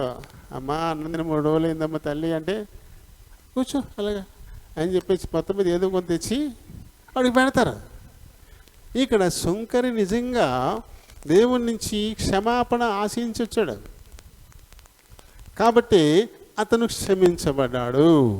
కొంతమంది ఏంటంటే మేము నీతిమంతులము, మాలో అస్సలు పాపమే లేదు అని గొప్పలు చెప్పుకుంటారు. ఆ 10వ వచనం చదువు. మేము పాపము చేయలేదు అని చెప్పుకుంటే ఎవరిని? ఆయన అంటే మళ్ళీ దేవుణ్ణి అబద్ధకునిగా చేయువారమగుదుము. ఎందుకు? దేవుడు ఏం చెప్పాడు? నీతిమంతుడు లేడు, ఒక్కడును లేడు, అందరూ పాపము చేసి దేవుడు అనుగ్రహించిన మహిమను పొందలేకపోతున్నారని స్పష్టంగా లేఖనం అయితే చెప్తా ఉంటే నేను నాలో పాపం లేదు అని నువ్వు చెప్తున్నావంటే దేవుణ్ణి అబద్ధికుడిని చేస్తున్నట్టే కదా. ఖచ్చితంగా. ఇప్పుడు మా పిల్లాడు అస్సలు పప్పు తినండి, అసలు నా పప్పు అంటే ఇష్టం ఉండడానికి అని మనం అన్నాం అనుకోండి, ఆ పిల్లాడు నాకు పప్పు 2 గిన్నెలు 3 గిన్నెలు తింటాను అన్నాడు అనుకోండి, ఇప్పుడు ఎవరు అబద్ధికులు? అబద్ధికులు ఎవరు? చెప్పిన తండ్రే కదా. మా పిల్లాడు పప్పు తిండని చెప్పినాడు అబద్ధికుడు, అడి తినేస్తానని చెప్తున్నాడు. అలాగే దేవుడేమో అందరూ పాపులు అని చెప్తాడు, నేను పాపిని కాదు అంటే ఇప్పుడు అబద్ధికులు ఎవరు? దేవుణ్ణి అబద్ధికుడిని చేస్తున్నాం మనం. మరి దేవుణ్ణి అబద్ధికుడిని చేస్తే ఇంకా ఆయన నుంచి మనం ఇంకేం పొందగలుగుతాం? ఆయన నుంచి మనం ఏం పొందగలుగుతాం? ఖచ్చితంగా పొందలేం. పరిసయ్యుని పరిస్థితి ఎలా ఉందో ఇక్కడ మనకు అర్థమవుతుంది. అంటే ఈ రకంగా నడుచుకునే వాళ్ళందరూ కూడా పరిసయ్యులతో సమానమే. ఇప్పుడు చెప్పండి, ఇక్కడ ఎంతమంది పరిసయ్యులం ఉన్నాము? ఇక్కడ ఎంతమంది పరిసయ్యులం ఉన్నాము ఇప్పుడు చెప్పాలి. ఇక్కడే కాదు, ఎన్ని మందిరాల్లో కూడా 190 మంది పరిసయ్యులే ఉంటారు. ఇంకెక్కువ ఆశ్చర్యపోవక్కర్లా, 190 మంది పరిసయ్యులే ఉంటారు. 190 మంది దైవజనుల్లో కూడా పరిసయ్యులే ఉంటారు. మేము దైవజనులమని చెప్పుకునే వాళ్ళు చాలామంది పరిసయ్యులే ఉంటారు. వారిలో తగ్గింపు బొత్తిగా ఉండని పరిస్థితి. హెచ్చించుకోవడం, ఎంతకో హెచ్చించుకోవడం, ఇంకో గొప్పగా హెచ్చించుకోవడం. హెచ్చించుకునే ప్రతివాడు పరిసయ్యుడే, ఇక సమస్య లేదు. ఏమీ పొందడు. హెచ్చించుకునే ప్రతివాడు వేషధారే, ఏమాత్రం కూడా తిరగలేదు. ఇంకా పరిసయ్యుల గురించి మనం కొద్దిగా నేర్చుకుందాం. ఈ పేరు మనం వింటాం కదా, పరిసయ్యుడు. అసలు పరిసయ్యుడు ఏంటి? పరిసయ్యుడు అంటారు.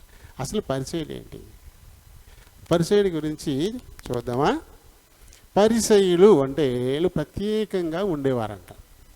పరిసయ్యులు అంటే ఇతరుల జనాలతో కలవకుండా తమ్మును తాము ప్రత్యేకించుకుని ఒక తెగగా ఉంటారంట వీళ్ళు పరిసయ్యులు. అంటే యూదుల్లో చాలా చాలా తెగలు ఉంటాయి. తెగలు మనం ఏంటంటే ఇక్కడ మనం కులాలు చెప్తా ఉన్నాం. ఇక్కడ కూడా మనకు కూడా ఉన్నాయిలే.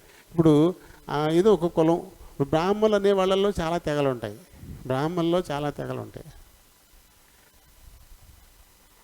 అలా ఇంక మనకి కాపులు అనే వాళ్ళల్లో కూడా చాలా ఉన్నట్టున్నాయి కదా. బలిజ, తెలగ ఇలాంటివి ఉన్నాయి. వీళ్ళందరూ కూడా అందులోనే వస్తారు. అందులో రకరకాలు. అలాగే యూదుల్లో కూడా తెగలు ఉంటాయి అన్నమాట. తెగలు, కులాలు కాదు, తెగలు అంటారు. ఆ యూదుల తెగల్లో ఈ పరిసయ్యుల తెగ ఒకటి ముఖ్యమైనటువంటి తెగ అంటది. వీళ్ళు ఎప్పుడు ఈ పరిసయ్యులు సిద్ధమయ్యారండి, ఎప్పుడు రూపుదిద్దుకున్నారంటే బబులోను చెర తీసుకెళ్ళిపోతారు కదా. షడ్రక్, మేషక్, అబేద్నెగో, దానియేలు ఆ కాలంలో ఇజ్రాయేలీయుల్ని బబులోను రాజు చెర పట్టుకెళ్ళిపోయాడు. అక్కడ 70 సంవత్సరాల పాటు చెరలో ఉన్నారు ఇజ్రాయేలీలు. అప్పుడు పుట్టుకొచ్చారంటే ఇలా ఈ పరిసయ్యుల తెగ అనేది అప్పుడు పుట్టుకొచ్చారు. మీరు మరి అన్యుల నుండి తాము ప్రత్యేకంగా ఉంటూ తమ దేశాన్ని రక్షించుకోవాలా అనేటువంటి ఆలోచన. మనం ప్రత్యేకంగా ఉండాలి, అలా అందరినీ కూడా మనలాగా ఉండేలా చేసి మన దేశాన్ని మనం రక్షించుకోవాలి అనేటువంటి ఉద్దేశంతోనే వీళ్ళు ఏర్పడ్డారంట. అది ఎప్పుడంటే ఇప్పుడు క్రీస్తుకు పూర్వం బబులోను చెర. అయితే క్రీస్తు కాలానికి వచ్చేసరికి వీళ్ళు 6,000 మంది వరకు ఉన్నారంట. ఇశ్రాయేల్ దేశంలో 6,000 మంది వరకు ఈ పరిసయ్యులు ఉన్నారంట. యేసు ప్రభువు బోధ చేయడానికి వచ్చేప్పటికి ఆ కాలానికి వచ్చేసరికి క్రీస్తు పూర్వము 2వ శతాబ్దంలో అంతియొకయ రాజులు యూదుల ఆచారాలను మార్చేసి గ్రీకు పద్ధతుల్ని వారికి నేర్పించాలని అంతియొకయ రాజులు ప్రయత్నం చేసినప్పుడు వీళ్ళు బాగా వ్యతిరేకించి ఇంకా మరింత నిష్ఠాగరిష్ఠులుగా ఉన్నారంట. ఏమైనా సరే మన ఆచారాలని, మన సాంప్రదాయాలని మనం కోల్పోకూడదు, మనం పొరపాటును కూడా ఈ గ్రీకు వాడుకలు పద్ధతులు మనం అసలు నేర్చుకోకూడదు అని చెప్పేసి మరింతగా నిష్ఠగా వాళ్ళు ఉండిపోయారు. యూదా మత పద్ధతులు అన్నమాట. మరి ఇంకా వీరి బోధలు ఎలా ఉంటాయి? వీరి బోధలు వీళ్ళ గుణగణాలు ఎలా ఉంటాయంటే, యూదుల తెగల్లో మరి పరిసయ్యులు యూదా మతమందు చాలా ఎక్కువగా, యూదా మతం అంటే బాగా అభిమానం, జుడాయిజం అంటారు. యూదా మతం అంటే అభిమానం అంతే. యూదా మతం అంటే వీళ్ళ గ్రంథం పాత నిబంధన, మోషే ధర్మశాస్త్రం. మోషే ఆయన ద్వారా దేవుడు ఇచ్చిన ధర్మశాస్త్రం, ఇవి మాత్రమే వాళ్ళకి ఇక ముఖ్యం. వీళ్ళకి అవి మాత్రమే వాళ్ళు ఇక పట్టించుకుంటారనమాట. మీరు పాత నిబంధన మాత్రమే కాకుండా క్రమంగా పెద్దలు కొన్ని కల్పిస్తూ ఉంటారు, కొన్ని కల్పిస్తూ ఉంటారు.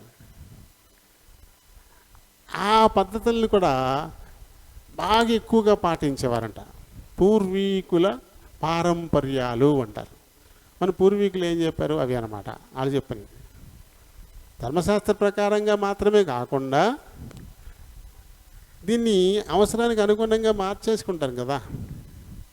మన అవసరానికి అనుగుణంగా మార్చేసుకుంటాం. మార్చి పెద్దలు ఏమో చెప్పుంటారే వాటిని కూడా ఎక్కువగా వీళ్ళు పాటించేవారంట. కొత్త పద్ధతులు మార్చుకోవడం. రాత్రి మనం చూసుకున్న హబక్కూకులో మనకు వచ్చింది. హబక్కూకు 1వ అధ్యాయము 7వ వచనంలో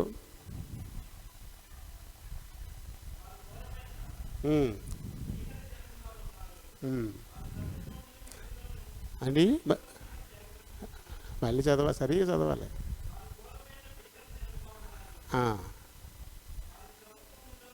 ప్రభుత్వమును విధులను తమ ఇష్టం వచ్చినట్లుగా ఏర్పరచుకుంటారు అంతే.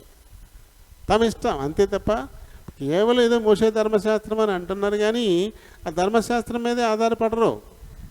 తమ ఇష్టం వచ్చినట్లుగా పద్ధతుల్ని వాళ్ళు మార్చేసుకుంటారు. అలాగే ఈ పరిసయ్యులు పూర్వీకులు ఆ రకంగా మార్చేశారు. ఆ మార్చిన వాటిని పట్టుకుని వాటిని బాగా నిష్టగా అనుసరించేటువంటి వాళ్ళుగా ఇక్కడ వీళ్ళు ఉంటారండి.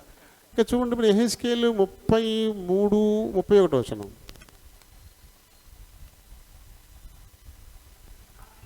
నా జనులు తగిన విధంగా మీ యొద్దకు వచ్చి నా జనులైనట్లుగా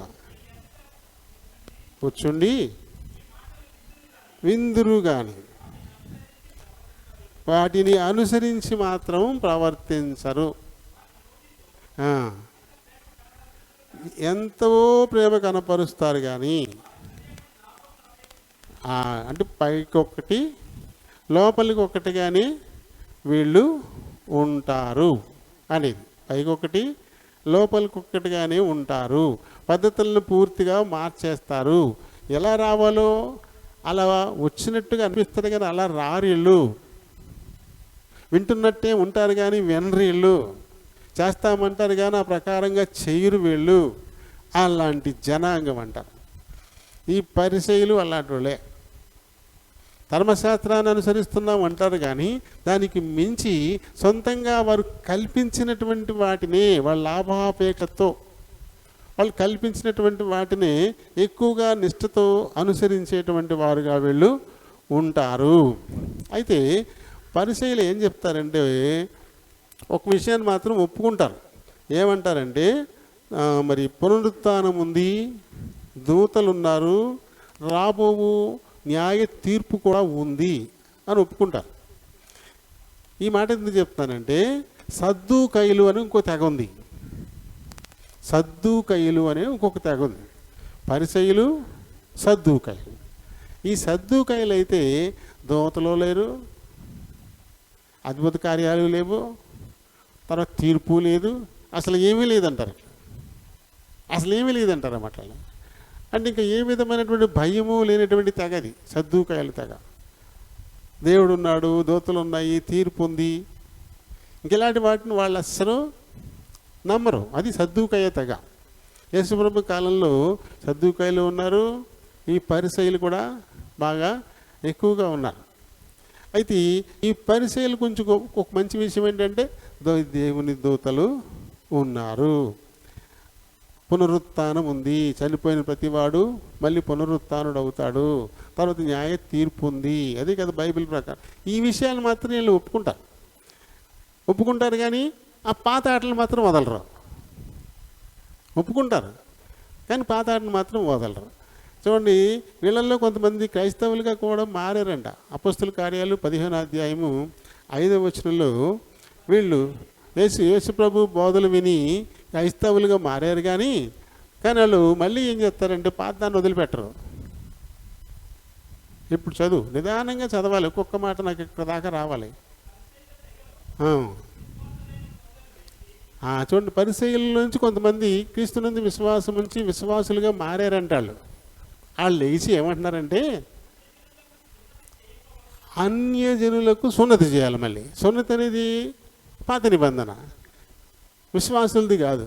విశ్వాసులకు వచ్చేసరికి మారు మనసు బాప్తిస్మం, కానీ పాత నిబంధన ప్రకారం సున్నతి.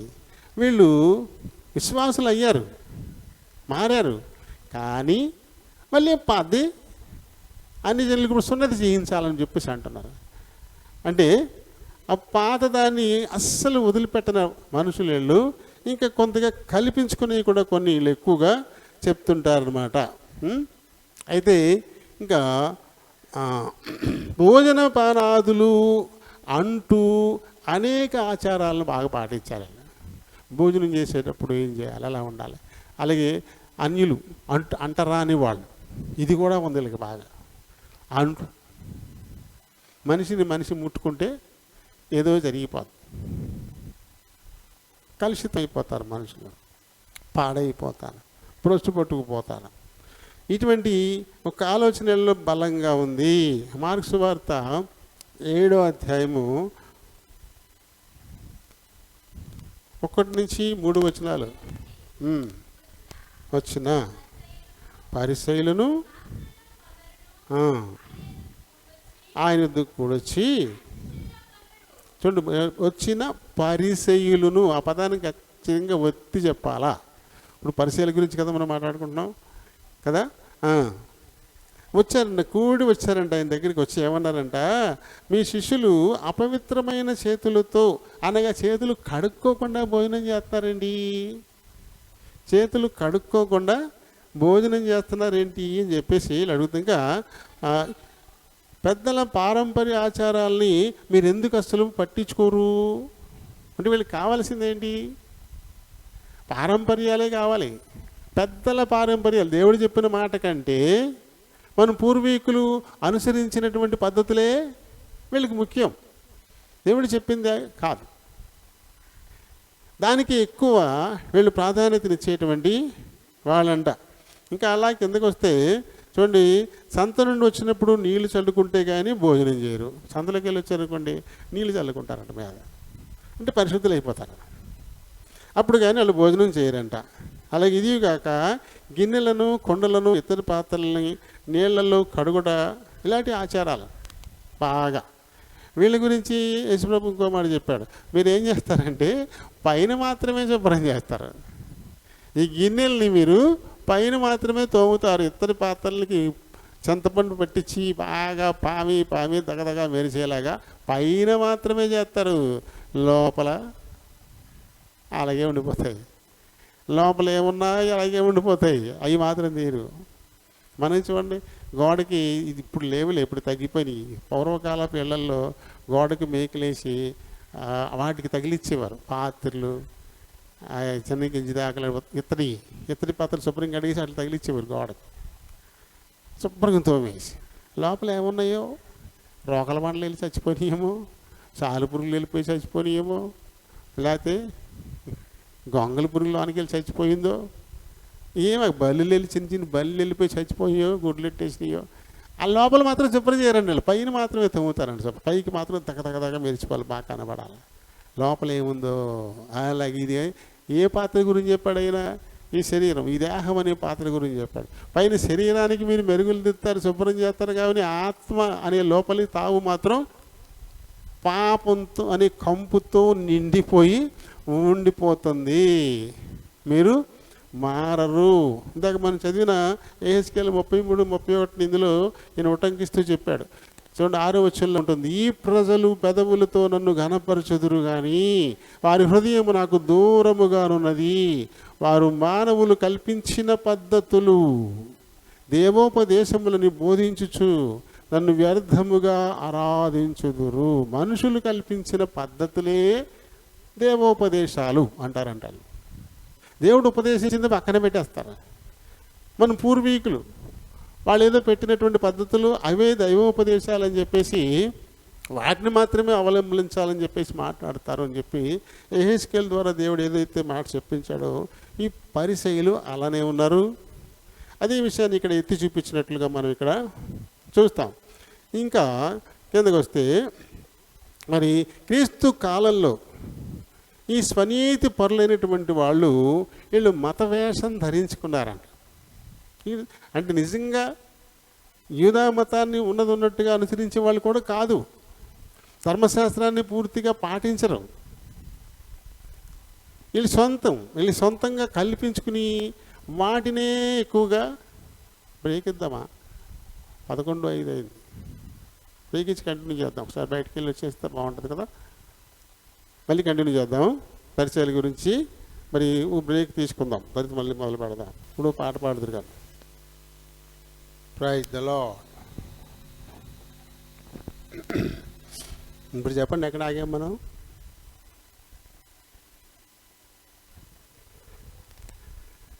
ఏమ్మా చెప్పండి గట్టిగానే, ఎక్కడ ఆగాము? కాసేపట్లో మర్చిపోతా. ఎక్కడ ఆగే చెప్పాలి మరి. వీళ్ళు ఏం చేస్తారు? కేవలం మనుషులు కల్పించినటువంటివి అవే దైవోపదేశాలు అంటూ వాటిని అనుసరించేటువంటి వారే తప్ప కొన్ని ధర్మశాస్త్రం అని చెప్పేసి దానైనా పద్ధతిగా అనుసరిస్తారా అంటే వాళ్ళు ఖచ్చితంగా అలా లేరు. క్రీస్తు కాలంలో స్వనీతి పరులే ఎక్కువగా ఈ మత వేషం వేసుకున్నారంట. ఇప్పుడు ఈ పరిసేయుడు, మనం చెప్పుకున్న పరిసేయుడు స్వనీతి పరుడే కదా. తనే మత వేషం వేసుకుని దేవుని సన్నిధికి వచ్చి తన నీతిని తనే గొప్పగా చెప్పుకునే పరిస్థితి మనకి ఇక్కడ కనపడుతుంది. అలాగే మత్తయి సువార్త 5:20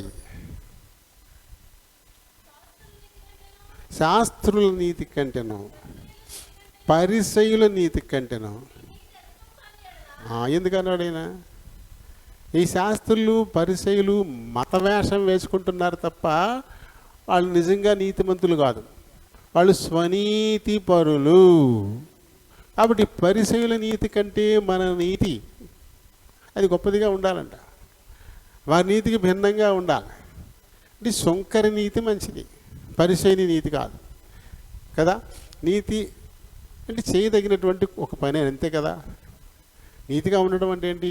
ఎలా చేయాలో అలా చేయడం, వీరిని భిన్నంగా చేయకుండా వ్యతిరేకంగా చేయకుండా ఉండడమే కదా. ఇక్కడ ఏ రకంగా ప్రార్థన చేయాలో ఆ రకంగా ప్రార్థన చేయడమే అక్కడ నీతి. దాన్ని అనుసరించింది ఎవరు? సుంకరి. కానీ పరిసయ్యుడు దానికి భిన్నంగా నడుచుకున్నాడు. కాబట్టి ఆ నీతి మనకొద్దు. పరిసయ్యుడు అనుసరించిన నీతి వద్దు. శాస్త్రులు ధర్మశాస్త్రం ఉపపోసన పట్టి దాన్ని ఉపదేశించేటువంటి వాళ్ళ గురించి ఏం చెప్పారు? వాళ్ళు మోసే ధర్మపీఠం కదా కూర్చుంటారు, వాళ్ళు చెప్పేది చేయండి కానీ వాళ్ళు చేసేది చేయొద్దు అన్నారు. అంటే చెప్తారు తప్ప వాళ్ళు చెయ్యరు. చెప్పింది చేయని వారి నీతి మనకెందుకు వద్దు. శాస్త్రుల నీతి కంటే పరిసయ్యుల నీతి కంటే మన నీతి వేరుగా ఉండాలా, లేకపోతే దేవునికి ఖచ్చితంగా అది ఇష్టంగా ఉండదు అంటాడు. అదే మత్తయి సువార్త 16:6 నుంచి.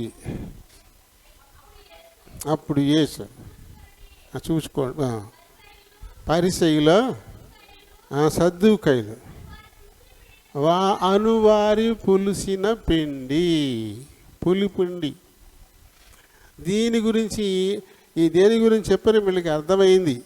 పైన చెప్పుకుంటూ వచ్చాడు. చెప్పుకుంటా వీళ్ళ పులిపిండి అంటే ఇది చెడగొట్టేది, మంచిదాన్ని పాడు చేసేది. ఈ మంచిదాన్ని పాడు చేసేటువంటి ఆ లక్షణాలు మనకొద్దు అని చెప్పాడు దేవుడని అర్థమైందంటే వీళ్ళకి. పరిసయ్యుల సద్దూకయ్యుల వారిలాగా మనం ఉండకూడదు. పులిసింది అది చెడిపోయింది, దానికి అంటిందన్నెల్లా పాడు చేస్తూ ఉంటుంది, అంతే కదా. పులిసిపోయింది పొల్లగా ఉండే ఒక మజ్జిగ చుక్క చక్కగా ఉండేటువంటి పాలల్లో వేసామనుకోండి, మొత్తం పాలన్నీ పులిపోయిపోతాయి. అంతే కదా, పాడు చేస్తుంది, మొత్తం అన్నింటిని పాడు చేస్తుంది. వాళ్ళు ఓ పులిపిండి లాంటి వాళ్ళు ఎలానో చెడిపోయారు. ఇంకా వారిని అంటిన వాళ్ళ చెడగొడతారు. కాబట్టి వారి నీతి వద్ద చెప్పాడు కదా, ఇది కూడా ఇంచుమించుగా అదే భావంతో చెప్పబడి 6 నుంచి 12 దాకా మనం చదువుకోవచ్చు.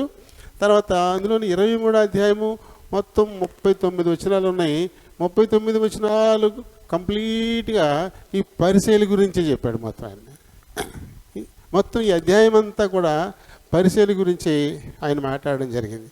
దీనిలో ఎన్నిసార్లు పరిచయం, 2వ వచనంలో పరిచయులు, 13వ వచనంలో పరిచయులారా అంటాడు, 15వ వచనంలో మళ్ళీ పరిచయులారా, 23వ వచనంలో పరిచయులారా, 25 పరిచయులారా, 27 పరిచయులారా, 29 మళ్ళీ పరిచయులారా. చూడండి ఎన్ని మార్లు, 37 ఎన్నిసార్లు పరిచయులు. మొత్తం ఈ అధ్యాయం అంతా పరిచయుల గురించి బాగా నొక్కి చెప్పాడు. 39 వచనాల్లో ఈ పరిచయుల గురించి ఏకపారేశాడు యేసుప్రభు. ఎందుకంటే పరిచయుల నీతి మంచిది కాదు. పరిచయుల నీతి ఎప్పుడు కూడా దేవుని కృపకు వారిని పాత్రుల్ని చేయదు. దేవుని నుంచి ఒక మంచి సమాధానం వారికి అస్సలు రాదు. పరిచయుల ప్రార్థన దేవుడు అస్సలు పట్టించుకోడు. కాబట్టి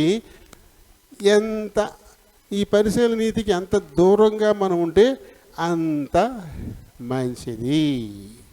దురదృష్టవశాత్తు ఇలాగే ఉంటున్నాం మనం అందరం కూడా. కాబట్టి దేవుని నుంచి మంచి జవాబు మనకి దొరకకుండా అయిపోతూ ఉంది. అలాగే మరి ఇలాంటి విషయమే ఇప్పుడు చూసాం కదా, 23వ అధ్యాయం అంతా వారిని బాగా గద్దించాడు. దాంతో వాళ్ళు బాగా కక్ష పెట్టేసుకుని క్రీస్తు విరోధుల్లో ముఖ్యులైపోయారంటే క్రీస్తు విరోధుల్లో వీళ్ళు ముఖ్యులైపోయారు. క్రీస్తుని సిలువ వేయడానికి కారకుల్లో వీళ్ళు చాలా ముఖ్యులైపోయారు పరిచయులు. అంటే ఇప్పటికీ పరిచయంలో కనుక మనం జీవిస్తే క్రీస్తును మనం 2వసారి సిలువకు మనం అప్పచెప్పుతున్నట్టే. పౌలు గారు చెప్పారు, 2వసారి మరి క్రీస్తుని సిలువ వేస్తున్నామని చెప్పేసి. పరిచయుల్లా జీవిస్తే మరొకసారి మార్కు సువార్త 3:6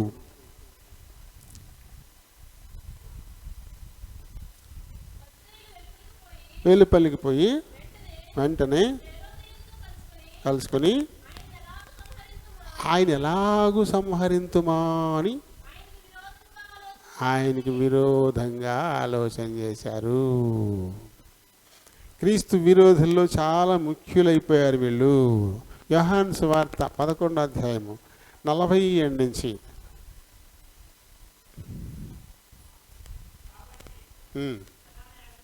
ప్రధాన యాజకులను పరిసయ్యులను మహాసభను సమకూర్చి మనం ఏం చేస్తున్నాం,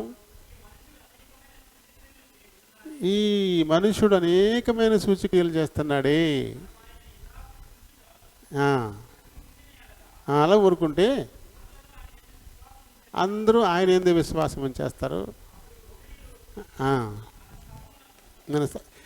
అందరూ ఆయన ఎందుకు విశ్వాసం ఉంటే రోమీలు ఎందుకు వస్తారు ఇక్కడికి? రోమీలు ఎందుకు వస్తారండి? దాన్ని ఆక్రమణ చేసుకుంటారండి. క్రీస్తునందు విశ్వాసం ఉంచితే రోమీలు వస్తారా? చాలా దుర్మార్గం కదా, చాలా దుర్మార్గం. ఇన్ని సూచక్రియలు చేసేస్తున్నాడు ఈయన ఇలా వదిలేస్తే ఎలాగా? అంటే అప్పటికి చనిపోయిన లాజర్ను లేపాడు. చనిపోయి పాతిపెట్టి 4 రోజులు అయిపోయినటువంటి లాజర్ను సజీవుని చేశాడు దేవుడు. అది అయిన తర్వాత ఈ మీటింగ్, అంటే సాక్షాత్తు చచ్చిపోయిన వాడిని బతికించాడు అని తెలిసి కూడా ఆయనకి వ్యతిరేకంగా కుట్ర చేస్తున్నారంటే ఎంత భ్రష్ట మనసు! ఏమక్కడైనా చనిపోయిన వాళ్ళని తిరిగి బతికించడం చూసారా ఇదివరకు? అది జరిగిందా ఎక్కడైనా? లేదు కదా. మరి అటువంటి గొప్ప అద్భుతం ఇక్కడ జరిగినప్పుడు మరింతగా ఆయన విశ్వాసం ఉంచడానికి మారుగా వీళ్ళు ఇలాగే వదిలేస్తే ఎలాగెత్తండి మనం? వీళ్ళు ఎన్నో సూచక్రియలు చేసేస్తున్నాడే, ఈయన ఏ రకంగా చంపుదాము? ఇలా జనాలు ఆయన వెంబడిపోతూ ఉంటే ఇవాళ రేపు రోమా వాళ్ళు మన దగ్గరికి వచ్చేసి మొత్తాన్ని మన భూములు ఆక్రమించేసుకుంటారే. ఆల్రెడీ రోమియోల పాలన కిందే ఉన్నారు, రోమా ప్రభుత్వం కిందే ఉన్నారు. యేసుప్రభుని సిలువకి అప్పగించిన ఆర్డర్ వేసింది ఎవరు? పిలాతు. రోమాధిపతి కదా, రోమాధిపతి కదా. ఇంకా వీళ్ళు ఏ రకంగా మాట్లాడుతున్నారు చూడండి. అంటే వాళ్ళ తప్పులు ఎత్తి చూపించేసరికి ఎలా చంపేద్దామా, తప్పులు దిద్దుకునేటువంటి పని ఇది. ఇక్కడ ఇప్పుడు కూడా ఈ దినాలలో కూడా తప్పులు ఎత్తి చూపిస్తే ఆ దైవజనుడిని శత్రువుగా చూస్తారు. ఈ తప్పు ఒకవేళ వాక్యానుసారంగా బోధించిన అదిగో నా గురించి, ఆ తప్పు తనలో ఉంది, వాక్యం అలా వచ్చింది దిద్దుకోమని, కానీ ఆ తప్పు అదే నన్ను గురించి పనిగట్టుకుని నా గురించి పనిగట్టుకుని చెప్పాడు అని చెప్పేసి ఆయనకి విరోధం అయిపోవడం, లేకపోతే ఆ సన్నిధికి మొత్తం మానేసేయడం. అప్పుడు వాళ్ళు ఎలా ఉన్నారో ఇప్పటికీ అలాగే ఉంటున్నారు పరిసయ్యులు. ఇప్పుడు విశ్వాసులు అప్పుడు పరిసయ్యులు విశ్వాసులు అయ్యి కూడా ఇంకా పరిసయ్యులాగానే ఉన్నట్టుగా అన్యజనులకు సున్నతి చేయించాలని చెప్పి వాదించారు కదా. ఇప్పటికీ అలానే ఉంటా ఉన్నారు. మీ విశ్వాసులమని చెప్పుకుంటూనే అంతకుముందు వారు బతికిన బతుకునే కనబరుస్తూ ఉన్నారు. దానికి అనుగుణంగానే నడుచుకోవాలని చెప్పేసి అనుకునేటువంటి వారుగా ఉండిపోతూ ఉన్నారు. సరే, మరి వీళ్ళు అయితే ఇళ్లలో మంచోళ్ళు లేరా అంటే ఈ పరిసయ్యులు మంచి ప్రవిష్టులు కూడా ఉన్నారు. అందులో చెప్పుకోదగ్గడు పౌలు గారే. పౌలు పరిసయ్యుడే. పౌలు గురువు గారు గమలియేలు ఆయన కూడా పరిసయ్యుడే. 5 అపొస్తలుల కార్యాలు 5:34. సమస్త ప్రజల వలన ఘనత పొందినవాడును ధర్మశాస్త్రోపదేశకుడునైన గమలియేలు అను పరిసయ్యుడు. చాలు ఈయన పరిసయ్యుడే. ఈయన గమలియేలు పరిసయ్యుడే, కానీ మనుషుడు ధర్మశాస్త్రం ప్రకారంగా నడుచుకున్నటువంటి వాడు. ఈయన శిష్యుడే పౌలు. ఈయన చెప్పుకుంటాడు చూడండి, అపొస్తలుల కార్యాలు 23:6. వారిలో ఒక భాగం సద్దూకైలను ఇద్దరు ఉన్నారు అక్కడ గాయించి, సహోదరులారా నేను పరిసయ్యుడను, పరిసయ్యుల సంతతి వాడను, మనకున్న నిరీక్షణను గూర్చి మృతుల పునరుత్థానమును గూర్చి నేను విమర్శింపబడుతున్నాను. నన్ను ఎందుకు ఇక్కడ దోషిగా నిలబెట్టారంటే మనం నమ్మిన ఆ పునరుత్థానము, ఆ దేవదూతలు, ఆ న్యాయమైన తీర్పు, వాటి గురించి నేను బోధిస్తూ ఉన్నాను. అందునిమిత్తమే ఇప్పుడు దోషిగా ఇక్కడ నిలబడ్డాను అని అన్నప్పుడు పరిసయ్యులు పౌలుని సపోర్ట్ చేశారు. ఇక్కడ అంతకుముందు పౌలుని ద్వేషించేవాళ్ళే, కానీ ఈ మాట చెప్పినప్పుడు మాత్రం అక్కడ సద్దూకయ్యులకు ఎదురుగా నిలబడి పరిసయ్యులు పౌలు వెంట మాట్లాడినట్లుగా మనం అక్కడ చూస్తాం కదా. మొత్తం మీద మంచివాళ్ళు కూడా ఇందులో ఉన్నారు. ఇందులో 26వ అధ్యాయము 6వ వచనం. దేవుడు విషయమైన నిరీక్షణను గూర్చి నేను విమర్శింపబడుటకు నిలిచి ఉన్నాను. సరేనే, ఇంకా బైబిల్లో వీరిని గురించినటువంటి సూచనలు ఇప్పుడు దాకా మనం ఏం చూసాం? వీళ్ళ బోధలు ఏంటి, వీళ్ళ గుణాలు ఏంటి, అవి మనం చూసాం. ఇప్పుడు ఏంటంటే వీరిని గురించినటువంటి ఇతర సూచనలు సువార్తల్లో బాగా ఉన్నాయి. సువార్తల్లో ఎక్కువగా మనకు కనబడుతూ ఉంటాయి. వీరు బాప్తీసం ఇచ్చే యోహాను దగ్గరికి వచ్చారు. యోహాను ఎట్టివాడో తెలుసుకోవాలని చెప్పేసి కొందరిని కూడా పంపించారు. వీళ్ళు సువార్తలు బాగా కనబడతారు. మత్తయి సువార్త 3వ అధ్యాయము 7వ వచనం. సద్దూకయ్యులను అనేకులు బాప్తీసం పొందడానికి ఈయన దగ్గరికి వచ్చారు. వారిని చూసి ఏమన్నాడు? సర్ప సంతానమా అన్నాడు నాన్నగారు. సర్ప సంతానమా అన్నాడు ఆయన దగ్గరికి వచ్చారు ఈ పరిసయ్యులు. అలాగే ఈయన ఎలాంటి వాడో తెలుసుకోవడానికి కూడా మనుషులు పంపించారు. యోహాను సువార్త 1వ అధ్యాయం 24వ వచనం.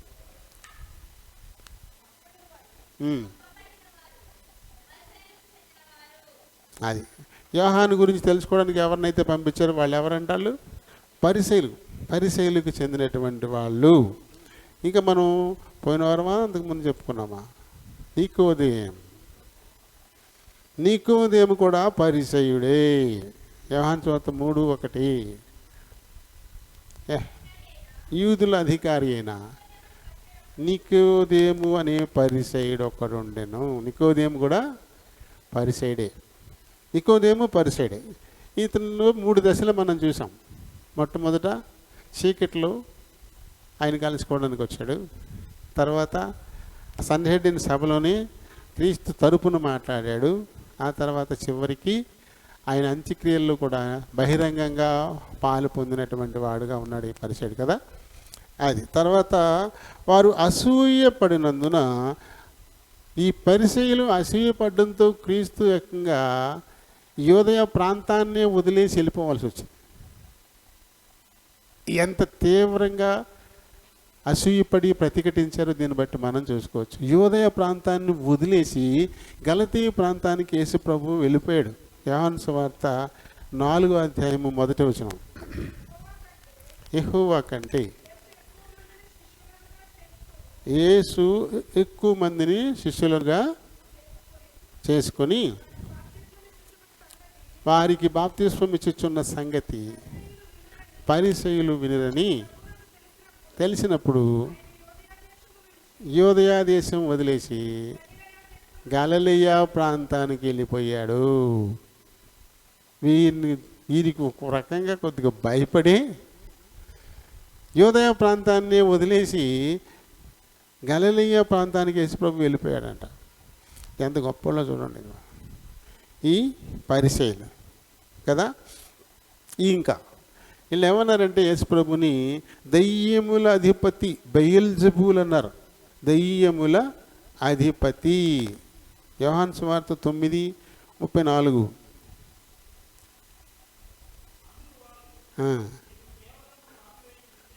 నీవు కేవలము పాపివై పుట్టినవాడవు.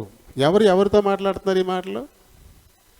పరిసయ్యులు లోకరక్షకుడిగా వచ్చినటువంటి యేసు ప్రభుతో మాట్లాడుతున్నటువంటి మాటలు. నీవు కేవలము పాపివై పుట్టావంట. రక్షకుడిని అంటున్న మాటలేదు. నీవు మాకు బోధింపవచ్చితవా?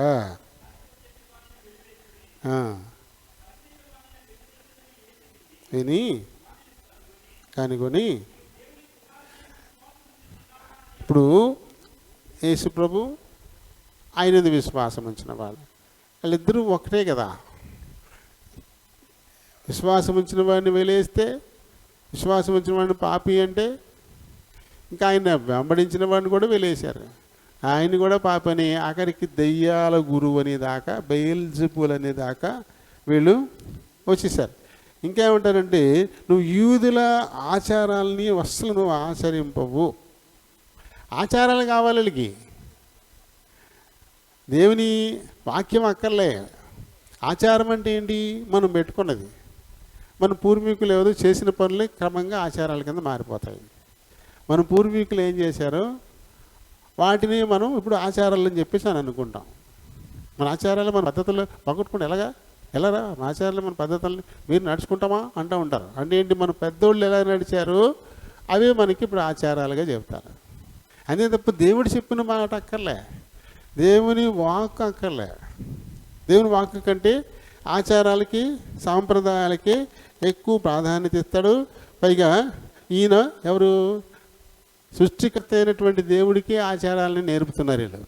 ఆచారాలను వీళ్ళు ఈయన అస్సలు అనుసరించడం అనేటువంటి మాటని చెప్తా ఉన్నారు. అదే యోహాను సువార్తలోని 9వ అధ్యాయం 13వ వచనంలో మాట మనం చూస్తాం. అలాగే విశ్రాంతి దినమును మీరు వాడు. విశ్రాంతి దినాన్ని ఈయన మీరేస్తారంట. ఎందుకంటే విశ్రాంతి దినాన స్వస్థపరుస్తాడు, అది తప్పు అంటాడు. విశ్రాంతి దినాన ఒక రోగిని రోగము నుంచి విడిపిస్తే అది పని, స్వస్థపరచడం అనేది పని. కాబట్టి విశ్రాంతి దినాన్ని పని చేద్దన్నాడు. కానీ దేవుడు నువ్వు పని చేస్తావేంటి? నీకు విశ్రాంతి దినం నీకు శ్రేష్టమైంది కాదా అంటూ దాన్ని మీరేటువంటి వాడు అని చెప్పి పదే పదే ఆయన మీద వీళ్ళ నేరాలు మూపినటువంటి వారుగా ఉన్నారు. ఇంకా ఏమంటారంటే పాపులతో కూర్చుని భోజనం చేస్తాడు. పాపుల్ని అంటుకోరు, ముట్టుకోరు, వాళ్ళ దగ్గర వాళ్ళున్న చోటు కూడా అసలు వెళ్ళరు అన్నమాట. ఇలా అంట్లు వారితో కూర్చుని ఈయన భోజనం చేస్తాడు. లోకాసువార్త 15:2.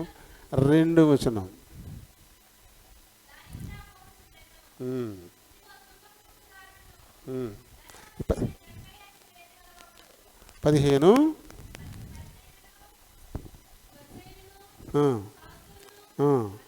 అది చూసి ఇతడు పాపులను చేర్చుకొని వారితో కూడా భోజనం చేస్తూ ఉన్నాడు.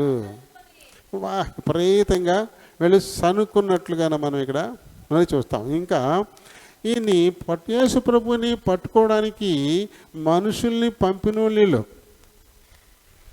యేసుని చంపేయడానికి ఆయన పట్టుకోవడానికి మనుషుల్ని పంపించిన వాళ్ళు కూడా ఈ పరిసయ్యులే. యోహాను సువార్త 7:32 దీన్ని మనం చూస్తాం. అలాగే క్రీస్తు లాజరును లేపినప్పుడు సంహరించడానికి సభను కూర్చున్న వారు కూడా వీళ్ళే. యోహాను సువార్త 11:47 మనం చూస్తాం. అలాగే క్రీస్తుని సూచనలు అడిగారు వీళ్ళు. మాకు ఒక సూచక్రియ చెయ్యి అంటే ఒక మెజిషియన్, ఒక మాంత్రికుడుగా ఈయన్ని వాళ్ళు పరిగణించారు. ఒక సూచక్రియ చెయ్యి మత్తయి సువార్త 19:3 మనం చూస్తాం. ఇంకా ఆయన్ని చిక్కు ప్రశ్నలు అడిగి చిక్కుని పెట్టాలి అని ప్రయత్నం చేశారు. ధర్మశాస్త్రం ఎలా చెప్తుంది, నువ్వేం చెప్తావు అంటూ చిక్కు ప్రశ్నలు వేసినాడు. మార్కు సువార్త 12:13 ఈ మాట మనం చూస్తాం.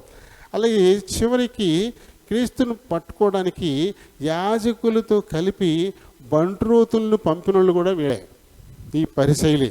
యోహాను సువార్త 18:3 మనం ఈ మాట మనం చూస్తాం. అలాగే ఇంకా సమాధి చేసిన తర్వాత సమాధిని భద్రపరచమని పిలాతును అడిగినవాడు కూడా వీళ్ళే. సమాధిని భద్రపరచండి, ఎందుకంటే శిష్యులు ఆయన ముందు చెప్పాడు నేను లేస్తానని. ఇప్పుడు ఆ శిష్యులు ఏం చేస్తారు, అతని శవాన్ని ఎత్తుకెళ్ళిపోయి యేసు లేచాడని చెప్తారు. మొదటి వంచన కంటే ఆ వంచన తీవ్రంగా ఉంటుంది కాబట్టి సమాధిని భద్రపరచమని పిలాతును అడిగింది వీళ్ళే. మత్తయి సువార్త 27:62 ఈ మాట మనం చూస్తాం కదా. అయితే మొత్తం మీద పునరుత్థానాన్ని నమ్మినందుకు గాను ఒక్కసారి మాత్రం పౌలును వీళ్ళు సపోర్ట్ చేసిన వాళ్ళుగానే మనకి కనబడుతూ ఉంటారు. చూడండి, మరి ఇలాంటి ఒక పరిసయ్యుడు,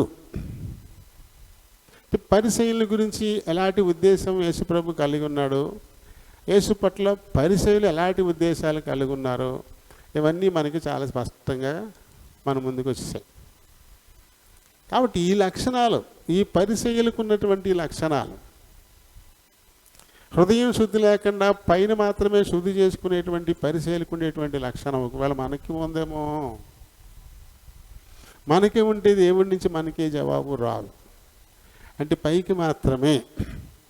పౌలు ఇలాంటి వాళ్ళ గురించి మాట చెప్పాడు, పైకి భక్తి గల వారి వలె ఉంటూ దాని శక్తిని ఆశ్రయించని వారు నై ఉంటారు. నా కుమారుడా తిమోతి, అలాంటి వారి విషయంలో నువ్వు చాలా జాగ్రత్తగా ఉండు. పైకి భక్తి గలవారు, భక్తి గలవారు ఎలా ఉంటారు, పైకి భక్తి గలవారు అంటే పైకి కనపడతారు. ఇప్పుడు మనం ఇలా వెళ్తున్నాం అనుకుంటారు, అంటాను, ఇతరులు ఎవరైనా చూసామనుకుంటారు, వెంటనే గుర్తుపెట్టేస్తారు. అలాంటి చర్చికి వెళ్ళి వస్తున్నట్టున్నారండి. ఇంకెక్కడికి వెళ్ళి రామా, ఇంకెక్కడికైనా వెళ్ళి వచ్చినప్పుడు అలా అనరు, ఇప్పుడే అంటారు. ఎందుకు? ఈ వేషం చర్చికి వెళ్ళడానికి తగ్గట్టుగా ఉందన్నమాట. మందిరానికి రావడానికి వీలుగా మనం వేషాన్ని మాత్రమే ఒకవేళ ధరించామేమో, ఇతరులందరూ కూడా భక్తి గలవారిగా మనల్ని గుర్తించే విధంగా మనల్ని మనం కనపరుచుకుంటున్నామేమో. అయితే ఈ భక్తి అవసరత వచ్చేటప్పటికి దీన్ని నమ్మకుండా మళ్ళీ దెయ్యాలంట పరిగెడుతున్నామేమో. అది పైకి భక్తి గలవారి వలె ఉంటూ దాని శక్తిని ఆశ్రయించని వారు. అదే మరి భక్తిలో ఎంతో శక్తి ఉంది, దేవుని యందు భయభక్తుల్లో మనకి ఎంతో శక్తి ఉంది. కానీ దీన్ని ఆశ్రయిస్తామా ఈ భక్తిని అంటే ఏముంది, రాత్రి 9 అయింది 10 అయింది, పిల్లోడు కేసరపౌరు ఎడుతున్నాడు, వాడి కడుపులో నొప్పి వస్తుందో, నులుపురు కరుతుందో, లేకపోతే ఇంకోటో తెలియదు, ఆడు పోరు ఎడుతున్నాడు. మనం ఏదేదో చేద్దామనుకుంటాం, వాడు ఇంకా మాండవు, వాడు బాగా చెప్పడానికి వాడికి నోరు లేదు, అది మనకు అర్థం కాదు. వెంటనే ఏమంటారు ఇప్పుడు వచ్చేసి, ఏమంటారు, ఏమో గాలి చేస్తలేమో, దిటి తీసావా, దిటి తీయి. నేను రాత్రి అంతా ఏడ్చాడా, రేపు పొద్దున్నే గణపవరం మసీదు సందులు సాహిబ్ గారు తాయెత్తి కడతాడు, అక్కడికి తీసుకెళ్ళు. లేదు ఇది అది కాదా, రాజమండ్రిలో ఏమైందో చెప్పేయడానికి కూడా ఉన్నారో, అక్కడికి వెళ్ళు. ఏంటివి, నీ భక్తి అప్పుడు వేషమే కదా, ఈ భక్తి అప్పుడు వేషమే, పైకి భక్తి గలవారుగా వేషం వేసుకుంటున్నావంతే. ఆ భక్తిలో ఉన్న శక్తిని అయితే నువ్వు ఆశ్రయించని పరిస్థితి. ఈ పరిశీలు అలాంటి వాళ్ళే. యూదామత ప్రవిష్టులం మేం, ధర్మశాస్త్రం అవపోసనం పట్టిన వాళ్ళం మేం, మా దేవుడు యెహోవా ఏం చెప్పాడు ఆ రకంగా మేమే చేసేవాళ్ళము. కానీ ఆ దేవుడు పంపినటువంటి రక్షకుడిని మాత్రం చంపేవాళ్ళము, దెయ్యం అంటాము, దూషిస్తాము, పాప అంటాము. ఇదే కదా పరిశీలి భాష.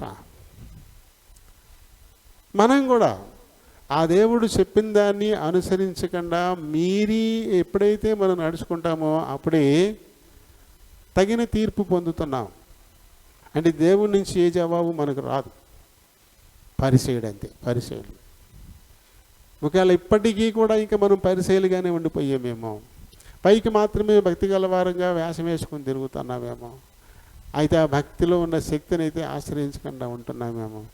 అంటే ప్రమాదపు అంచునున్నావంతే నువ్వు, ఎప్పుడు పడిపోతావో తెలియదు, ఎప్పుడు పడిపోతావో తెలియదు. ఈ విషయం చాలా జాగ్రత్తగా మనం ఆలోచించుకోవాల్సినటువంటి వారంగా ఉంది. మరి సాక్షాత్తు లోకరక్షకుడి వాళ్ళ కళ్ళెదురుగుండా ఎన్నో అద్భుతాలు చేశాడు. చనిపోయి పాతి పెట్టబడిన వాడిని 4 రోజుల తర్వాత లేపినటువంటి యేసునందు విశ్వాసం ఉంచకుండా ఇతన్ని ఎలా చంపాలి ఆయన ప్రయత్నం చేసినటువంటి వాళ్ళు. ఇప్పటికీ మన క్రియల ద్వారా క్రీస్తును 2వ మారు సిలువకి ఎక్కిస్తున్నామేమో. నా ప్రజలు తగిన విధంగా నా సన్నిధికి రావటం లేదు, హృదయపూర్వకంగా వాక్కును వినడానికి రావటం లేదు, విన్న దాని ప్రకారంగా జీవించడానికి నా దగ్గరికి వీళ్ళు రావడం లేదు, నా దగ్గరికి ఒక వేషం వేసుకుని వస్తున్నారు వీళ్ళు అని యెహెజ్కేలు ద్వారా దేవుడు ఖండిస్తూ ఉన్నాడు. మరి మనం ఎలా ఉన్నాం? మనం ఎలా ఉన్నాం? వింటూ ఆ ప్రకారంగా నడుచుకోకపోతే మనం తిరుగుబాటు చేసిన వారితో సమానం. మాట వినకపోవడం తిరుగుబాటు, మాట వినకపోవడం తిరుగుబాటు. మనకేంటంటే తిరుగుబాటు అంటే కర్ర కత్తి వేసుకుని వెళ్ళడమే అనుకుంటున్నాం. తిరుగుబాటు చేయడం అంటే ఏంటి? కర్ర కత్తి వేసుకుని అవతల మీదకి గొడవకి వెళ్తేనే తిరుగుబాటు చేసినట్లు లెక్క మనకి. ఆయన దేవుని దృష్టికి ఆయన మాట ఎప్పుడు నువ్వు వినవో, ఆ మాట ప్రకారం ఎప్పుడు నువ్వు నడుచుకోవో అప్పుడే నువ్వు ఆయన మీద తిరుగుబాటు చేస్తున్నట్టే. తిరుగుబాటు, పరిసయ్యులు ఆ రకంగానే తిరుగుబాటు చేశారు. కాబట్టి వారిని చాలా దారుణంగా ఖండించాడు యేసుప్రభు. మీరు సున్నం కొట్టిన సమాధులు. పైకి చాలా అందంగా చక్కగా కనబడతాయి, దాని మీద శుభ్రంగా పడుకోవచ్చు కూడా, సమాధి మీద అంత నీట్గా ఉంటుంది. తీర్చితే లోపల ఉండేది ఏంటి? ఎముకలు, ఆ కుళ్ళు. సమాధి లోపల ఏముంటుంది? కుళ్ళు, కంపు. మీరు అలాగే ఉంటున్నారు. పైకి మాత్రమే భక్తి గలవారి వేషం వేసుకుంటూ ఉన్నారు, లోపల చూస్తే భక్తిహీనత అని కుళ్ళు, దానివల్ల వచ్చేటువంటి పుండ్లు. అది యెషయా 1వ అధ్యాయంలో చెప్పాడు. 5వ వచనం నుంచి, మీరు నిత్యము తిరుగుబాటు చేస్తూ ఎలా కొట్టబడతారు? మీరు ఇలానే ఉంటారా? చదువు 1:5 చదువు. నిత్యము తిరుగుబాటు చేయొచ్చు, మీరేలా ఇంకా నువ్వు కొట్టబడుదురు. ప్రతివాడు నడినెత్తిన వ్యాధి కలిగి ఉన్నాడు. పాపపు వ్యాధి. ఈ పరిసయ్యులు నడినెత్తిన వ్యాధి కలిగి ఉన్నారు. నిత్యము దేవుని మాటకు విరుద్ధంగా తిరగబడుతూనే ఉన్నారు. నడినెత్తిన ఒక వ్యాధి కలిగి ఉన్నారంటాడు. ఎప్పుడైతే నడినెత్తిన వ్యాధి ఉందో గుండె బలహీనమైపోతుంది. ఎప్పుడు మనం బలహీనమైపోతాం? ఏదైనా రోగం ఉంటే ధైర్యంగా ఉంటామా? ఎప్పుడు రోగం వచ్చిందో అప్పుడే ధైర్యాన్ని కోల్పోతాం. నడినెత్తిని పాపపు వ్యాధి నెత్తిని ఎప్పుడుందో అప్పుడు నిన్ను భయం పట్టుకుంటుంది. నువ్వు ప్రతిదానికి భయపడతావు. నీలో పాపం ఉన్నప్పుడు లోపల నీకు భయం మొదలవుతుంది, వణుకు మొదలవుతుంది, ప్రతిదానికి భయపడతావు. ఎందుకంటే తప్పు ఉంది నీలోని. పాపం తప్పు ఉంది కాబట్టి తప్పు చేసినట్టుగా భయపడతాడు. తప్పు చేయనట్టు భయపడతాడు. తప్పు లోపల ఉన్నప్పుడు ఖచ్చితంగా ఆటోమేటిక్గా వాళ్ళు గుండె జారిపోద్ది. ఖచ్చితంగా అది బలహీనమైపోద్ది. ఖచ్చితంగా వాళ్ళు భయపడేటువంటి పరిస్థితి వస్తుంది. కిందకి ఇది ఎక్కడ దాకా ఉందంట? అరికాలు మొదలుకొని తల దాకా ఉందండి. మినహాయింపు లేదు. పైనుంచి కింద దాకా ఈ పాపపు శిక్ష, దానివల్ల వచ్చేటువంటి చెడు ఏదో ఒక అవయవానికి కాదు, మొత్తానికే అసలు అన్నమాట. అది కొంచెమైనా స్వస్థత లేదు. ఆ పుండ్లు పచ్చిగా ఉన్నాయి, అవి పిండపడలేదు, కట్టపడలేదు, తైలము కూడా వాటి పెట్టబడలేదు. తిరుగుబాటుతో వచ్చే తిప్పలయ్యి. తిరుగుబాటు చేయడం వల్ల వచ్చేటువంటి సమస్య ఇది. తిరుగుబాటు అంటే ఆయన చెప్పిన మాట వినకుండా ఉండడం వల్ల వచ్చే సమస్య. చెప్పిన మాట మనం వినకుండా తిరుగుబాటు చేయడం. పరిసయ్యులు అదే చేశారు. ఖచ్చితంగా పరిసయ్యుడు నీతిమంతుడిగా తీర్చబడలేదు.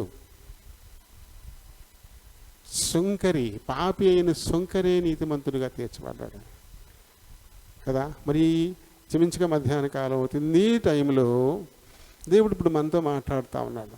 నువ్వు ఎలా ఉన్నావు? ఆ ప్రార్థన చేయడానికి ఇద్దరు వెళ్ళారు కదా. ఆ ఇద్దరిలో నువ్వు పరిసయ్యుల్లా ఉన్నావా, సుంకర్లా ఉన్నావా?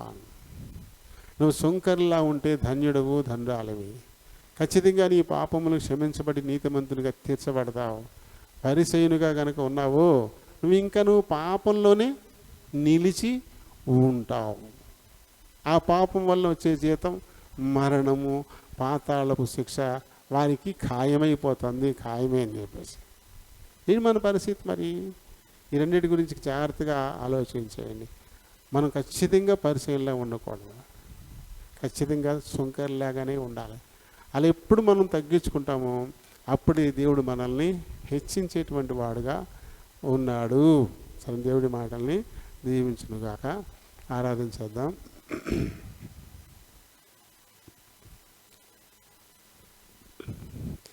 ప్రేమ కలిగిన మా ప్రియ పరలోకపు తండ్రి, వందనాలు స్తోత్రాలనైనా ఇంతవరకు మా మధ్య నుండి మాకు వినిపించిన లేఖన భాగాలను బట్టి హృదయమారా మిమ్మల్ని స్తుతిస్తూ ఘనపరుస్తూ ఉన్నాం. ఆయన పరిసయ్యుడు, సుంకరి వారిద్దరూ నీ ఆలయంలో ప్రార్థన చేయడానికి వెళ్ళారు. అయితే వారిలో సుంకరి మాత్రమే నీతిమంతుడిగా తీర్చబడ్డాడు.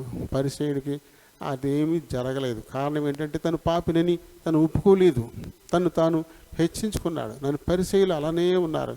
పరిసయ్యులు తమను తాము హెచ్చించుకొని లోకరక్షకుడిగా వచ్చినటువంటి మిమ్మల్ని తృణీకరించారు. మిమ్మల్ని హింసించడానికి, మిమ్మల్ని బాధ పెట్టడానికి, అవసరమైతే మిమ్మల్ని చంపడానికి కూడా ప్రయత్నం చేసి ఆఖరికి సిలువ శిక్ష మీకు వేయడానికి కారకులైన మొదటి వారుగా వాళ్ళు ఉండిపోయారు. అయినా మేము కూడా ఒకవేళ పరిసయ్యులుగా ఉంటే తిరిగి మిమ్మల్ని రెండో మారు సిలువకు అప్పగించే వారం అవుతాం. ఆయన ప్రతి వారు కూడా విన్న మాటలు తమ హృదయాలు భద్రపరచుకోవడానికి సహాయం చేయండి. పరిసయ్యుని నీతి మాకు వద్దు, నేను సుంకర్లానే ఉంటాను, సుంకర్లా దేవుని హృదయపూర్వకంగా క్షమించమని అడుగుతాను, దేవుని యొక్క పాప క్షమాపణ ఆయన నుంచి నేను పొందుతాను అనేటువంటి ఒక మంచి ఉద్దేశాన్ని ప్రతి ఒక్కరిలోనూ స్థిరపరచమని మీ చేతులకు అప్పగించుకుంటున్నాను. ఇదిగో తండ్రి, ఇప్పుడు ఆరాధించిపోతున్నారు. మీరు ఆత్మ ఉన్నారు కనుక ఆత్మతో సత్యముతో ఆరాధించలాగున సహాయపడమని ప్రభువైన యేసు నామమున అడిగి వేడుకుంటున్నాను మా పరమ తండ్రి. ఆమేన్.